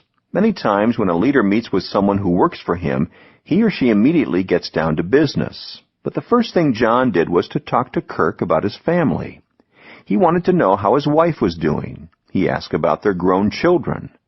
John seemed to know all about Kirk's family, and once they had caught up, then they talked business. John does this intuitively with everyone he knows. He asks about many people's spouses and children by name. He inquires about what's happening in a person's church or business, and he seems to remember the details. Why? Because he makes it his goal to know what's important to the people who are important to him. John. When I was young, I used to believe that everyone ought to be like me in order to be successful. I come to realize with time that I've got major gaps in my skills and abilities, as everyone does. And if people with different talents and temperaments work together, we all win and get a lot more done. We also enjoy the journey of life much more. If you have a healthy self-image, you may fall into the same trap I did. However, you cannot win with people if you secretly harbor the belief that everyone ought to be more like you. Accept that people are different and celebrate that God made us that way. Asking a good question is essential to discovering the keys to a person's heart. Through the years, I've developed a list of questions that have helped me in this endeavor time and time again. You may want to use them too. What do you dream about? You can learn about people's minds by looking at what they've already achieved, but to understand their hearts, look at what they dream of becoming. What do you cry about? When you understand people's pain, you can't help but understand their hearts. What do you sing about? What brings people joy is often a source of their strength. What are your values? When people give you access to their values, know that you have entered the most sacred chamber of their hearts. What are your strengths? Whatever people perceive as their strengths makes their hearts proud. What is your temperament? Learn that, and you often discover the way to their hearts. Obviously, you don't want your questions to feel like an interview, and you don't need to find out all of the answers in one sitting. The process can be natural while being intentional. It's a major leap for some people to tune into others' dreams and desires and to discover the keys to their hearts. But it's not enough to do that once with a person and then think you've got it forever. Time changes all things, including the human heart. What's effective in motivating people at one point in their careers will not necessarily be effective in motivating them later. What touches their hearts at one stage of life may not be the same as they grow older. Successes and failures, tragedies and triumphs, goals achieved and dreams laid to rest all make an impact in a person's values and desires. So what does that mean to someone who wants to win with others by finding the keys to their hearts? It means you should stay in continual conversation with others. Keep connecting on the heart level. Ask about what has touched their hearts up to now. If their responses are different, then you know they are changing, and you have a new opportunity to learn about what matters to them now. I need to tell you one more thing about finding the keys to people's hearts, and this is the most important point. Once you have found a key to a person's heart, you must act with integrity, because you have been entrusted with something of great value. Never use it to manipulate someone. Turn the key only when you can add value to that person. To apply John's teaching to your own life, forget about your inclination to believe that everyone is or should be just like you. Ask, what change indicators have I seen in the person whose heart I'd like to understand? Do it. Purposefully try to discover the keys to the hearts of your own inner circle. Remember, leaders who succeed are those who understand the hearts of their team. Chapter 17, Be the First to Help. Les, where are you? I just passed the Hotel del Coronado, and I'm pulling into the complex, I said. What color is your rental car? It's silver, I told John over my cell phone. Okay, I can see you coming up right now, John said. Take an immediate right, and you'll see a parking space that is just now opening up. Where are you? I asked. Look up. John was standing on a balcony of the high-rise building on Coronado Island in San Diego. He had rented a condo, and I had just flown in for a day of meetings with him. Oh, there you are, I started to laugh as I saw him waving at me from the balcony. Only John would think of actually scouting out parking spaces from a bird's-eye view so that he could make it easier for me to find a space. I've long known that offering help to others is a key to winning with people. It's one of the first lessons you'll pick up in any social psychology class. But John puts a new twist on it. He goes out of his way to be helpful, and when someone's in need, he's often the first on the scene. Sometimes it's the little things with John, said employee Ken Coleman. When I'm traveling with him, I've often seen John help someone struggling to get his or her suitcases into the airplane compartment, while most other passengers are oblivious and trying to maneuver around the person. John makes a conscious effort to help in the moment. It seems to be an almost reflexive action with him. John: I like helping people. I think it's one of the reasons God put us here on earth. But helping others does more than benefit others. It also helps you win with them. I say that because whenever you're quick to help others, it makes a statement. It's like leaving a calling card they will never forget. So how do you become someone who is the first to help? First, make helping others a priority. We are often so consumed with our own agendas that helping others never becomes important to us. The solution is to make helping others part of your agenda, a top priority. I read recently about something Academy Award winner Tom Hanks did years ago on the set of The Green Mile that shows how helping others is a priority for him. Frank Darabont, director of the film, reflected on Hanks' commitment to helping rising actor Michael Duncan achieve his best and the impression it had on him. Darabont said, 15, 20 years from now, what I will remember about filming The Green Mile, there was one thing, and I'll never forget this. As we're shooting, the camera is on Michael Duncan first, and I'm realizing that I'm getting distracted by Hanks. Hanks is delivering an Academy Award-winning performance off-camera for Michael Duncan to give him every possible thing he needs or can use to deliver the best possible performance. He wanted Michael to do so well. He wanted him to look so good. I'll never forget that. Tom Hanks, like some other Hollywood actors, could have been the first to bail out on Duncan. Instead, he was the first to help. It obviously paid off. In 1999, Michael Clark Duncan was nominated for an Academy Award in the Best Actor in a Supporting Role category, and Duncan's career has since taken off. Second, make yourself aware of people's needs. This may sound obvious, but you can't meet a need that you don't know exists. Each of us must begin by caring about the people around us and looking for their needs. Sometimes that knowledge can come from listening with your heart. Sometimes it comes from just paying attention to what's going on around you. Other times it comes from mentally putting yourself in another person's place. There is a Jewish legend that says 2 brothers once shared a field and a mill, each night dividing the grain they had ground together during the day. One brother lived alone, the other was married with a large family. One day the single brother thought to himself, "It isn't fair that we divide the grain evenly. I have only myself to care for, but my brother has children to feed." So each night he secretly took some of his flour to his brother's storehouse. But the married brother considered his brother's situation. And said to himself, "It isn't right that we divide the grain evenly, because I have children to provide for me in my old age, but my brother has no one. What will he do when he is old?" So every night he secretly took some of his flour and put it in his brother's stores. As a result, both of the brothers found their supply of grain mysteriously replenished each morning. Then one night they met each other halfway between the 2 houses. They suddenly realized what the other was doing, and they embraced each other in love. Third, be willing to take a risk. Sometimes helping another person can be a risky proposition, yet that should not keep us from lending a hand. There's a story Ken Sutterfield tells from the 1936 Olympic Games in Berlin, Germany, that illustrates the impact that can be made by taking such a risk. Coming into the Games, American sprinter Jesse Owens had set 3 world records in one day, including a leap of 26 feet, 8 1/4 inches on the running broad jump, a record that would stand for 25 years.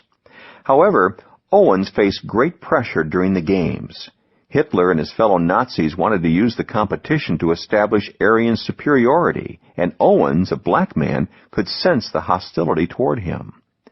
As Owens tried to qualify for the finals during the games, he became rattled as he saw a tall, blue-eyed, blond German taking practice jumps in the 26-foot range. On his first jump, Owens leaped from several inches beyond the takeoff board. Then he fouled on the second attempt. He was allowed only one more attempt. If he missed it, he would be eliminated. The tall German approached Owens and introduced himself. His name was Luz Long. As the Nazis watched, Long encouraged Owens and offered him some advice.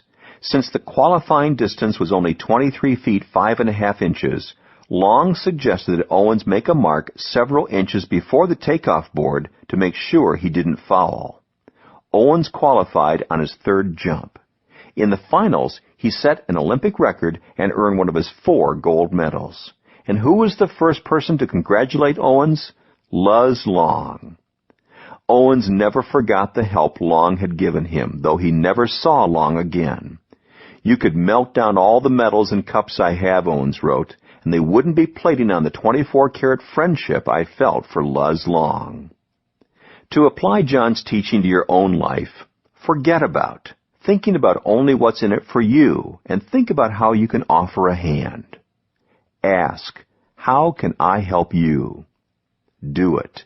Be the first to volunteer your services, offer assistance, or lend a hand. Remember, if you help enough people get what they want, you'll get what you want too. Chapter 18, Add Value to People. John. At the core of my being, I believe that there is nothing in this life more important than people.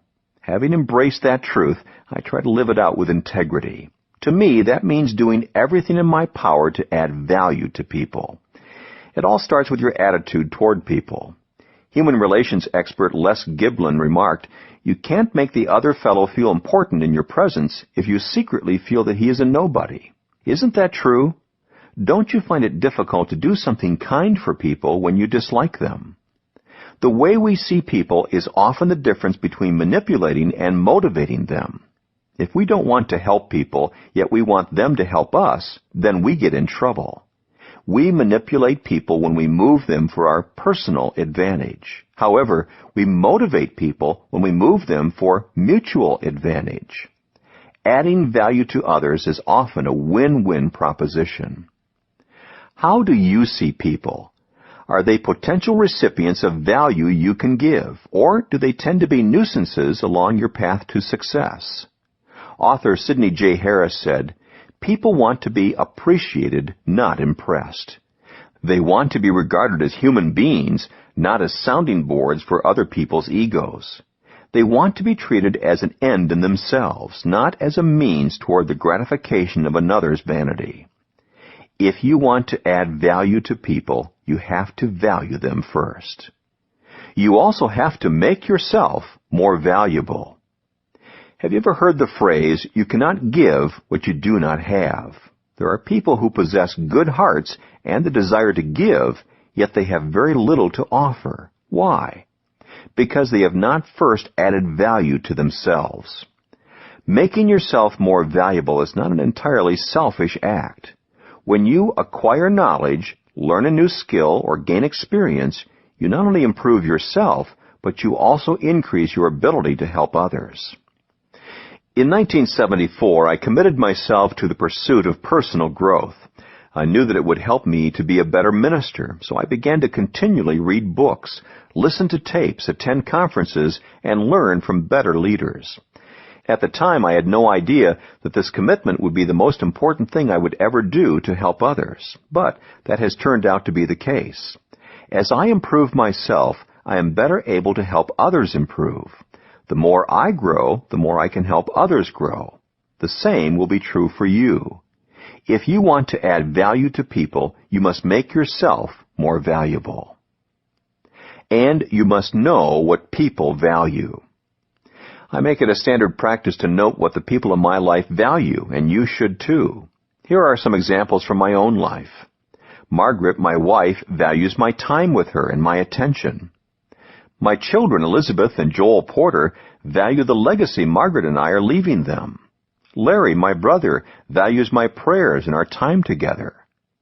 Eric and Troy, my nephews, value the fatherly advice and unconditional love I give them. Linda, my assistant, values my time and effectiveness because she is an integral part of it.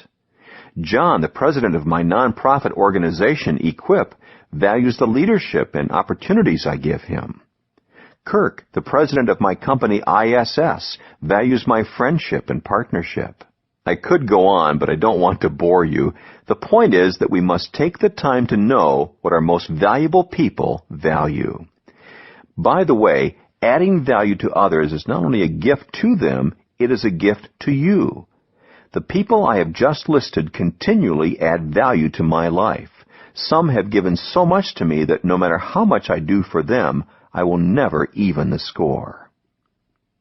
To apply John's teaching to your own life, forget about trying to become a person of success and instead become a person of value.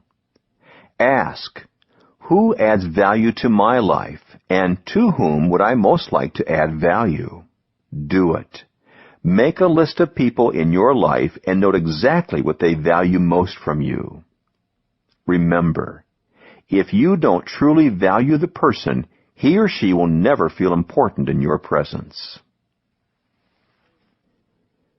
Chapter 19. Remember a person's story. Les. Les, John will say, tell me about your dad. How are he and your mom doing since they moved to Phoenix? It's just like John to recall that my parents recently moved. And tell me about your brothers, he'll continue. What's the latest with them? John always seems to remember my story, just as he does with so many people. He does it so well, so often, and so consistently. When he has met people, I've heard him flat out ask them to tell him their stories. So I ask him how he learned to be a collector of people's stories. To begin with, I love a good story, whether I'm learning about someone I've just met or hearing about an adventure from someone I've known my whole life. In fact, when I spend time with my dad, who is now 82, our time is always filled with storytelling. We talk about the new things that are happening in our lives, but often the stories are ones I've heard dozens of times. Some Dad loves to tell over and over. Others I ask him to tell. Some I love retelling.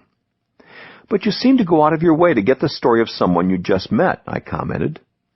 That's true. Whenever I have a few minutes with someone, John said, I ask him to tell me his story, because I know that time in the conversation will focus entirely on him, his interests, dreams, uniqueness, disappointments, questions, hopes, his journey.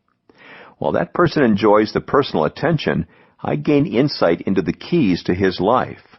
Learning a person's story is a great way to connect with him. Remembering his journey and building on it is the greatest way to develop a strong relationship. John. There are so many good reasons to learn a person's story.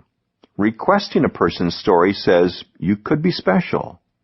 Remembering a person's story says you are special. Reminding a person of his or her story says you are special to me. Repeating a person's story to others says you should be special to them. The result? You become special to the person who shared a story with you. There are really just 3 small steps when it comes to embracing this practice in order to win with people. The key is to cultivate the habit of actually taking these steps with the people in your life. 1. Ask. When you meet someone new, after the introductions and initial pleasantries, don't hesitate. Dive in and ask to hear the person's story. You can do it any number of ways. You can flat out ask, what's your story? You can request that he tell you about himself. You can ask where he is from or how he got into the field he's in. Use your own style. If you've tried this kind of thing before and you worry that it might be awkward the first few times you do it, then practice with people you are unlikely to see again. The driver in a cab, the passenger on a plane, a waitress in a restaurant. Once you become comfortable asking questions of total strangers, the rest will be easy. 2. Listen. Years ago, I came across a list of suggestions for good listening. I think I clipped it from Bits and Pieces. Here were some of the tips. Look the speaker in the eye. Be attentive. Don't roll your eyes or grimace when you hear something you don't agree with. Don't interrupt. Try phrases like, "Go on," or "I see," instead of, "Now that reminds me." Tell the speaker what you think you heard. Begin by saying, "Let me see if I understand." The main idea is to really focus on the other person. The problem many people have is that while the other person speaks, they are thinking more about what they want to say when it's their turn instead of focusing on listening. When you give people your undivided attention, then you are in a better position to achieve the next step. 3. Remember. Some people have a knack for numbers, others for names or faces, but just about everyone has the capacity to remember a story. If we care about people, really listen to them and try to remember their stories, we can make an impact on them, and we can make them feel like $1,000,000. To apply John's teaching to your own life, forget about telling your own story and listen to the story of others. Ask, "What's your story?" Do it. Bring up some aspect of a person's story the next time you see him or her. Remember, everyone loves to tell his story. Chapter 20. Share a good story. Less. John always tells a good story in front of an audience as well as one-on-one, and he uses lots of stories when he communicates. So I ask him why. That's easy. Stories stick. Principles fade, said John. If you want people to remember what you said, tell a story. Let me tell you something else, he continued. It took a while for me to learn the lesson about stories in my writing. I'm so bottom line that I used to just teach principles without many stories. But a friend convinced me to change my style, and it's made a big difference for my readers. As a writer, you've got to ask yourself, will the reader turn the page? The person most likely will if I am telling a good story. I haven't met a person yet who doesn't love a good story. That's one of the reasons storytellers are so magnetic. John. Invariably, the person who tells the best stories becomes the one to whom others turn their attention. Storytelling is a skill that comes with practice, and anyone can learn to develop it. First, share something you've experienced. The stories we tell are the best ones we've lived. We care about them. We know the material, and we know how they have affected us. And we can shape and embellish them any way we want. Everybody has had experiences that others would be interested in. Second, tell it with the goal of connecting.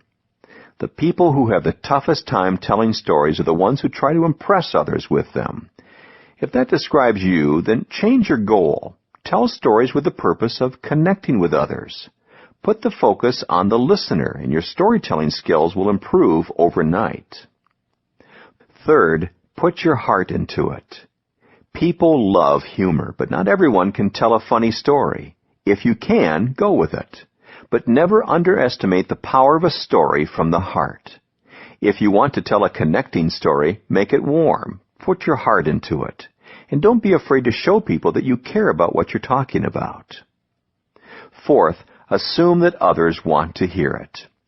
One of the biggest mistakes novice storytellers make is being tentative. Nothing makes a story go flat more quickly than a timid delivery.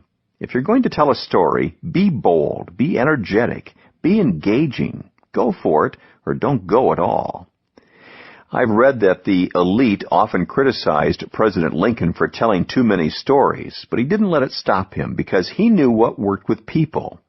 He remarked, "They say I tell a great many stories. I reckon I do, but I have found in the course of a long experience that common people take to them as they run, are more easily informed through the medium of a broad illustration than in any other way. And as to what the hypercritical few may think, I don't care." Follow the lead of Lincoln and other great leaders who knew how to win with people. Tell a good story, engage them at the heart level, and win them over.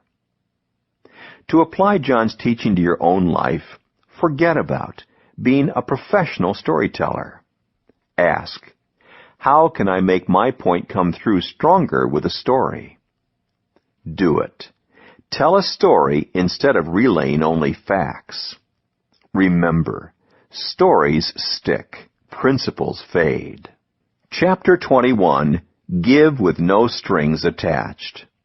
John.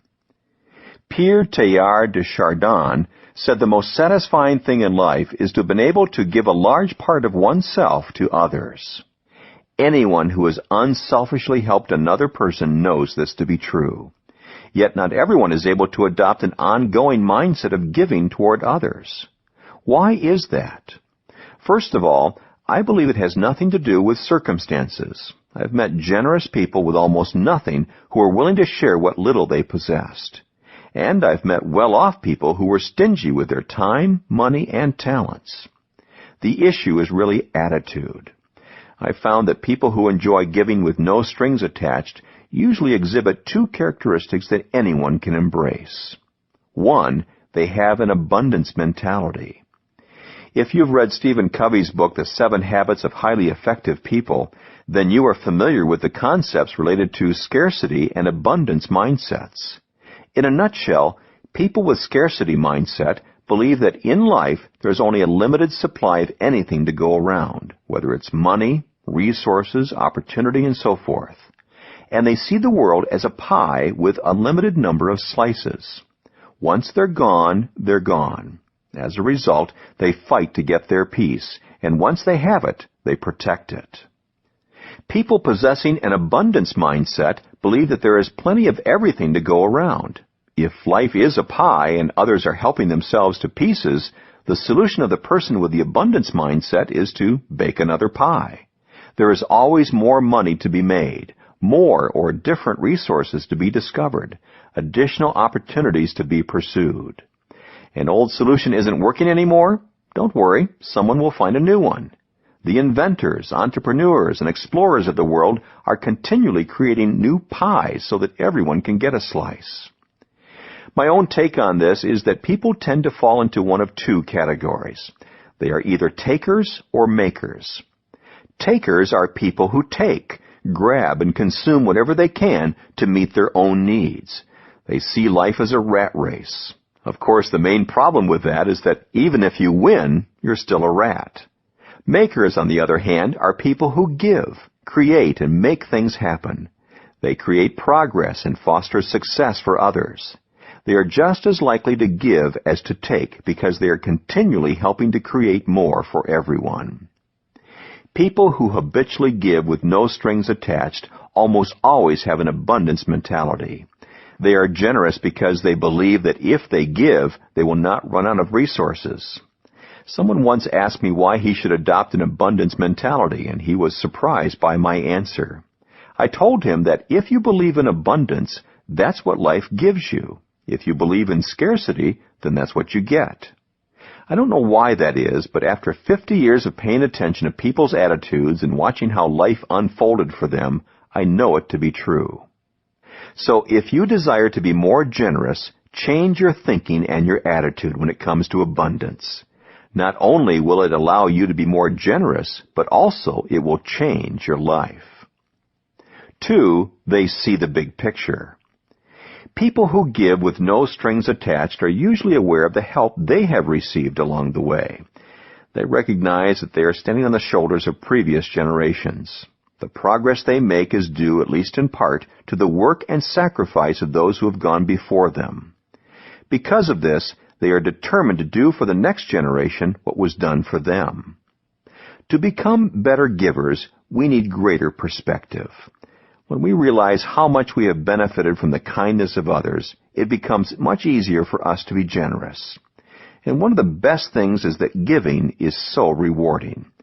When we give unselfishly, we will gain something in return. To apply John's teaching to your own life, forget about scarcity. Instead, focus on abundance. Ask, whom can I help that will give nothing in return? Do it. Be purposely kind and generous to a specific person. Remember, you do yourself the most good when you are doing something good for others. Chapter 22, Learn Your Mailman's Name. Less. John tells a story about how he used to memorize the names of people who attended his church when he was the senior pastor of Skyline Wesleyan Church in San Diego, California. He used to make an offer to visitors.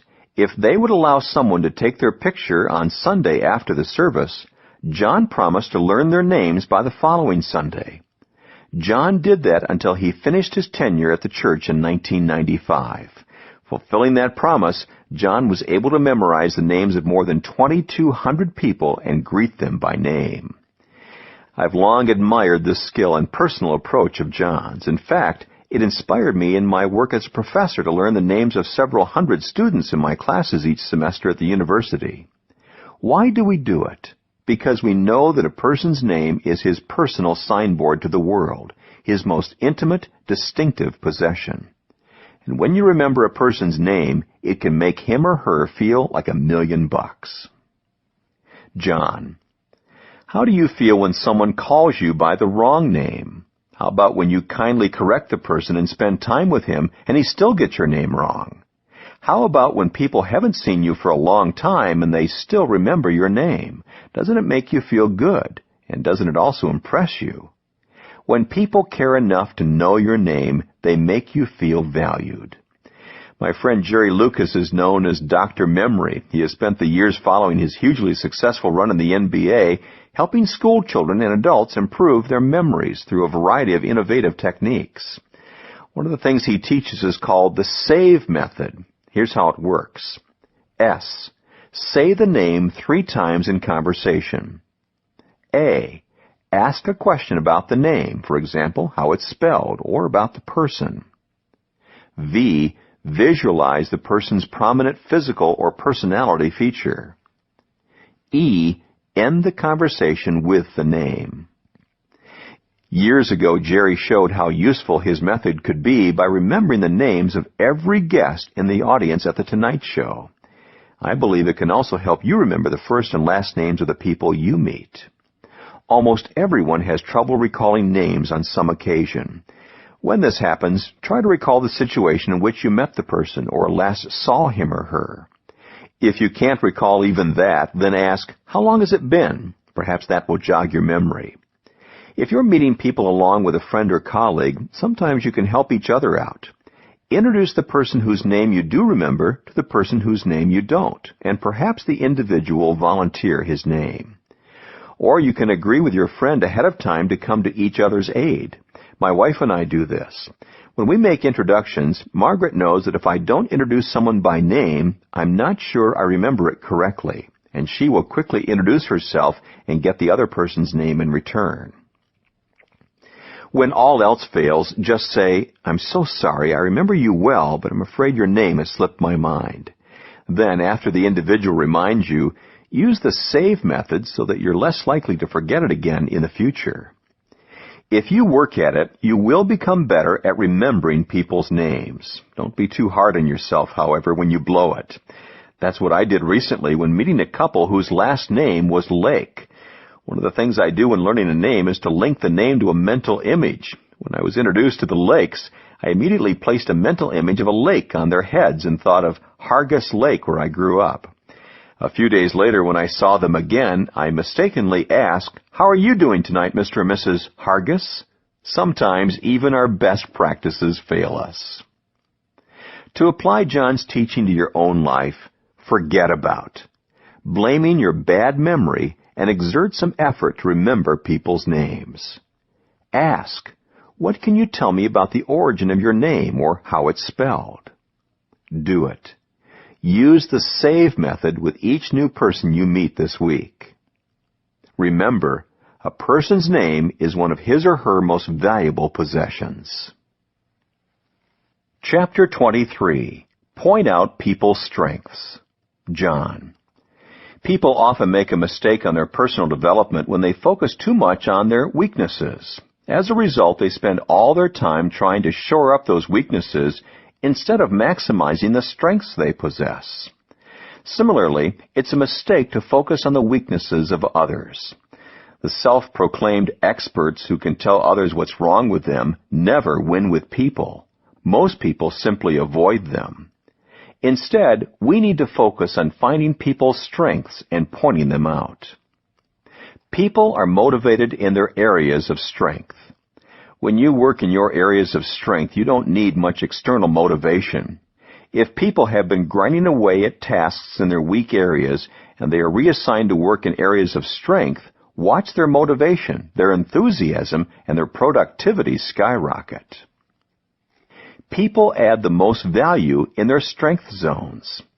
It took the first 5 years of my professional life to figure out what my strengths were. But with the passing of years since then, I've narrowed my focus down to fewer and fewer things. The law of the niche in my book, The 17 Indisputable Laws for Teamwork, states, all players have a place where they add the most value. That place is their strength zone. I'm worthless at most things, but I do about 4 things really well, and as much as possible, I stick to those things. As a leader and employer, I try to help others do the same. I help them find their strength zones, and I try to position them there as much as possible. You see, a successful person finds the right place for himself, but a successful leader finds the right place for others. How do I do that? First, I look for the best in others. Anybody can see weaknesses, mistakes, and shortcomings in others. That's no unique skill. Seeing only the good things is harder. Hall of Fame baseball player Reggie Jackson said that the best Major League Baseball leaders possess that ability. He observed, a great manager has a knack for making ball players think they are better than they think they are. He forces you to have a good opinion of yourself. He lets you know he believes in you. He makes you get more out of yourself. And once you learn how good you really are, you never settle for playing anything less than your very best.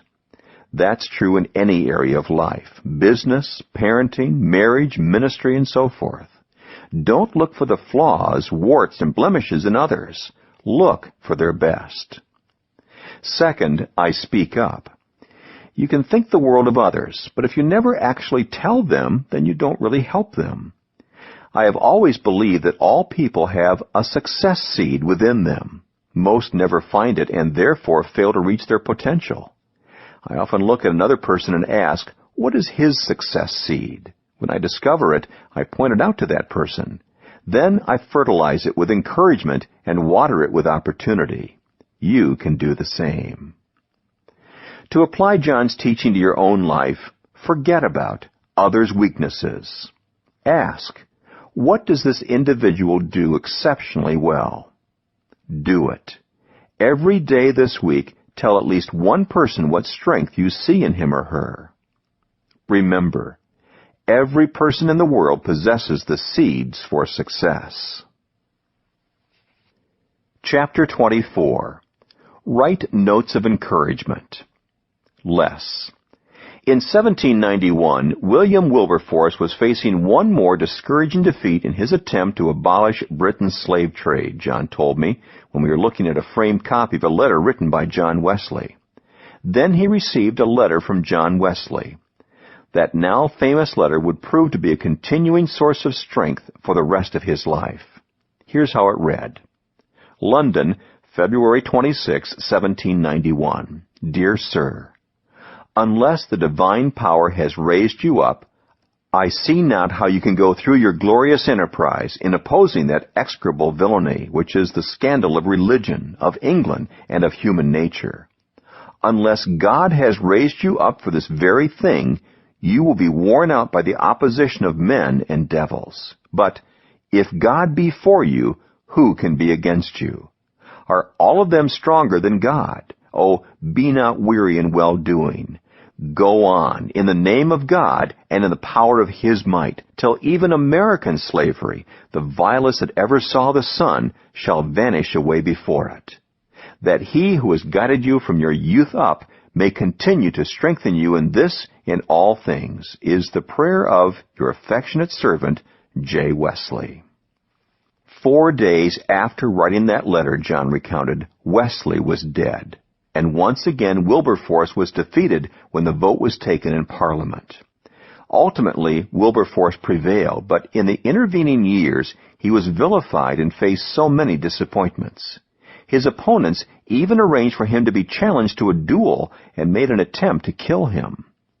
John continued, he was tempted to give up the fight more than once, but every time he became discouraged, he returned to Wesley's letter. Each time he read it, it was like the first time.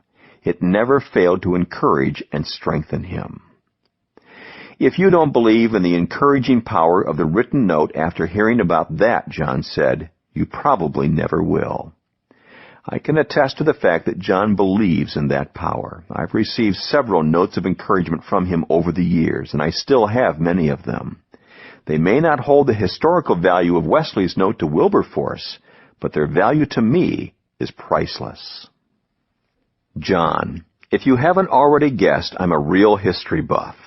Let me tell you the rest of the story. In 1806, after working tirelessly for 20 years, Wilberforce finally succeeded in getting a bill passed that abolished the slave trade. 28 years later, on July 31, 1834, slavery itself was outlawed throughout the British Empire, freeing approximately 800,000 slaves.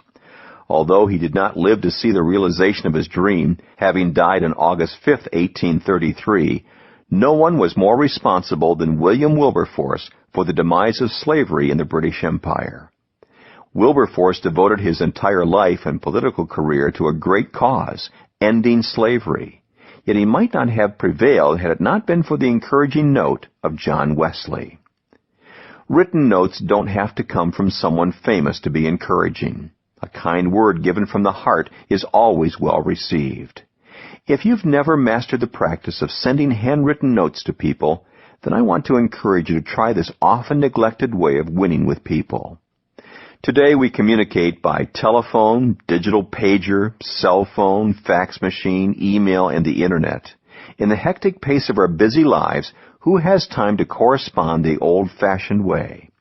Yet the more convenient our communication becomes, the more temporary it is. We forget how meaningful that personal touch can be. Few things beat opening a mailbox and pulling out a real note written by a real person. When you see the thoughts of someone you respect written in his or her own hand, it really means something. 6 days a week, regular mail service is provided by the United States Postal Service. Annually, postal workers handle 170 billion pieces of mail. Yet in this huge sea of mail, officials say personal letters account for less than 4% of the total. So on average, you will have to wade through 25 pieces of mail before you put your hands on one that contains a personal word. More than ever in this day and age, a handwritten note communicates that you care. You can never tell when something you write to others will lighten them up in down times or sustain them when life gets difficult.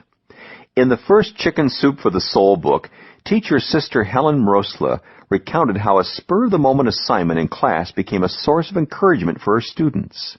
On a day when her junior high math students were especially ornery, she asked them to write down what they liked about each of their fellow students.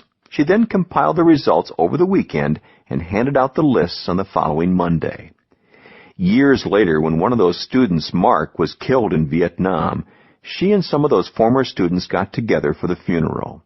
Afterward, Mark's father told the group they found this on Mark when he was killed, and he showed them a folded, refolded, and taped paper, the one he had received years before from his teacher. Right after that, Charlie, one of Mark's classmates, said, "I keep my list in my desk drawer." Chuck's wife said Chuck put his in our wedding album. "I have mine too," Marilyn said, "in my diary." Standing there, Vicky reached into her pocketbook and brought out her frazzled list, showing it to her teacher and former classmates. Each person cherished the kind words of encouragement they had received. That's the power of a few kind words. To apply John's teaching to your own life, forget about being a perfect writer and focus on writing from the heart. Ask, what can I say that will be an encouragement now as well as someday in the future? Do it. Take 1 hour today to write several notes to people for the sole purpose of encouraging them. Remember, words have the power to give encouragement long after the writer has forgotten them. Chapter 25. Help people win. John. Helping another person to win is one of the greatest feelings in the world. I haven't met a person yet who doesn't like to win. And everyone I know who's made the effort to help others has said that it is the most rewarding part of life. After a conference in Toledo, a man came up to me and asked a pointed question. How do I get unbelievable results from a person? Have unbelievable expectations about that person, was my answer. If you don't believe in people, then you are unlikely to do everything you can to help them win. People know when someone doesn't believe in them. They see right through pretense and insincere backslapping. But when they know you believe in them, magic begins to happen. A reporter asked Prime Minister Winston Churchill, who led Britain during the dark moments of the Second World War, what was the greatest weapon his country possessed against the Nazi regime of Hitler. Without pausing for even a moment, Churchill said, it was what England's greatest weapon has always been, hope. Hope is one of the most powerful and energizing words in the English language. It is something that gives us power to keep going in the toughest of times. And its power energizes us with excitement and anticipation as we look toward the future. It's been said that a person can live 40 days without food, 4 days without water, 4 minutes without air, but only 4 seconds without hope. If you want to help people win, then become a purveyor of hope. Focus on the process, not just the win. Which wins are the most satisfying, the easy ones or the ones we really have to work for? When you help somebody win, don't just hand it to him, even if it's in your power to do so. Help him win. If you assist him in the process, then you're not just giving him the victory, you're giving him the means for additional future victories. He can win and win again. And the only thing sweeter than a win is a whole bunch of wins. Recognize that when you help others win, you also win. In 1984, Lou Whitaker led the first All-American team to the summit of Mount Everest. After months of grueling effort, 5 members of the team reached the final campsite at 27,000 feet. With 2,000 feet to go, they met in a crowded tent. Whitaker had a tough decision to make. He knew how highly motivated all 5 climbers were to stand on the highest point on Earth. But 2 would have to go back to the previous camp, load up food, water, and oxygen, then return to the camp where they now met. After completing this support assignment, these 2 climbers would be in no condition to make a try for the summit. The others would stay in the tent that day to drink water, breathe oxygen, and rest, preparing them for the summit attempt the next day. The first decision Whitaker made was to stay at the 27,000-foot camp to coordinate the team's activities. The next was to send the 2 strongest climbers down the mountain to get the supplies. It was the tougher job. The 2 weaker climbers would rest, renew their strength, and receive the glory of the summit. When asked why he didn't assign himself the summit run, his answer showed his understanding of people and the strength of his leadership. He said, "My job was to put other people on top." Whitaker understood that when people make the right decisions that help the team to achieve its goal, everybody wins. You can't help winning when you help others win. To apply John's teaching to your own life, forget about approaching life as a competition where you have to beat everyone else in order to win. Ask, whom would I most like to help win, and how can I do it? Do it. Make a game plan. Chart the road you will travel together on your way to victory. Remember, once you help someone win, you will have a friend for life.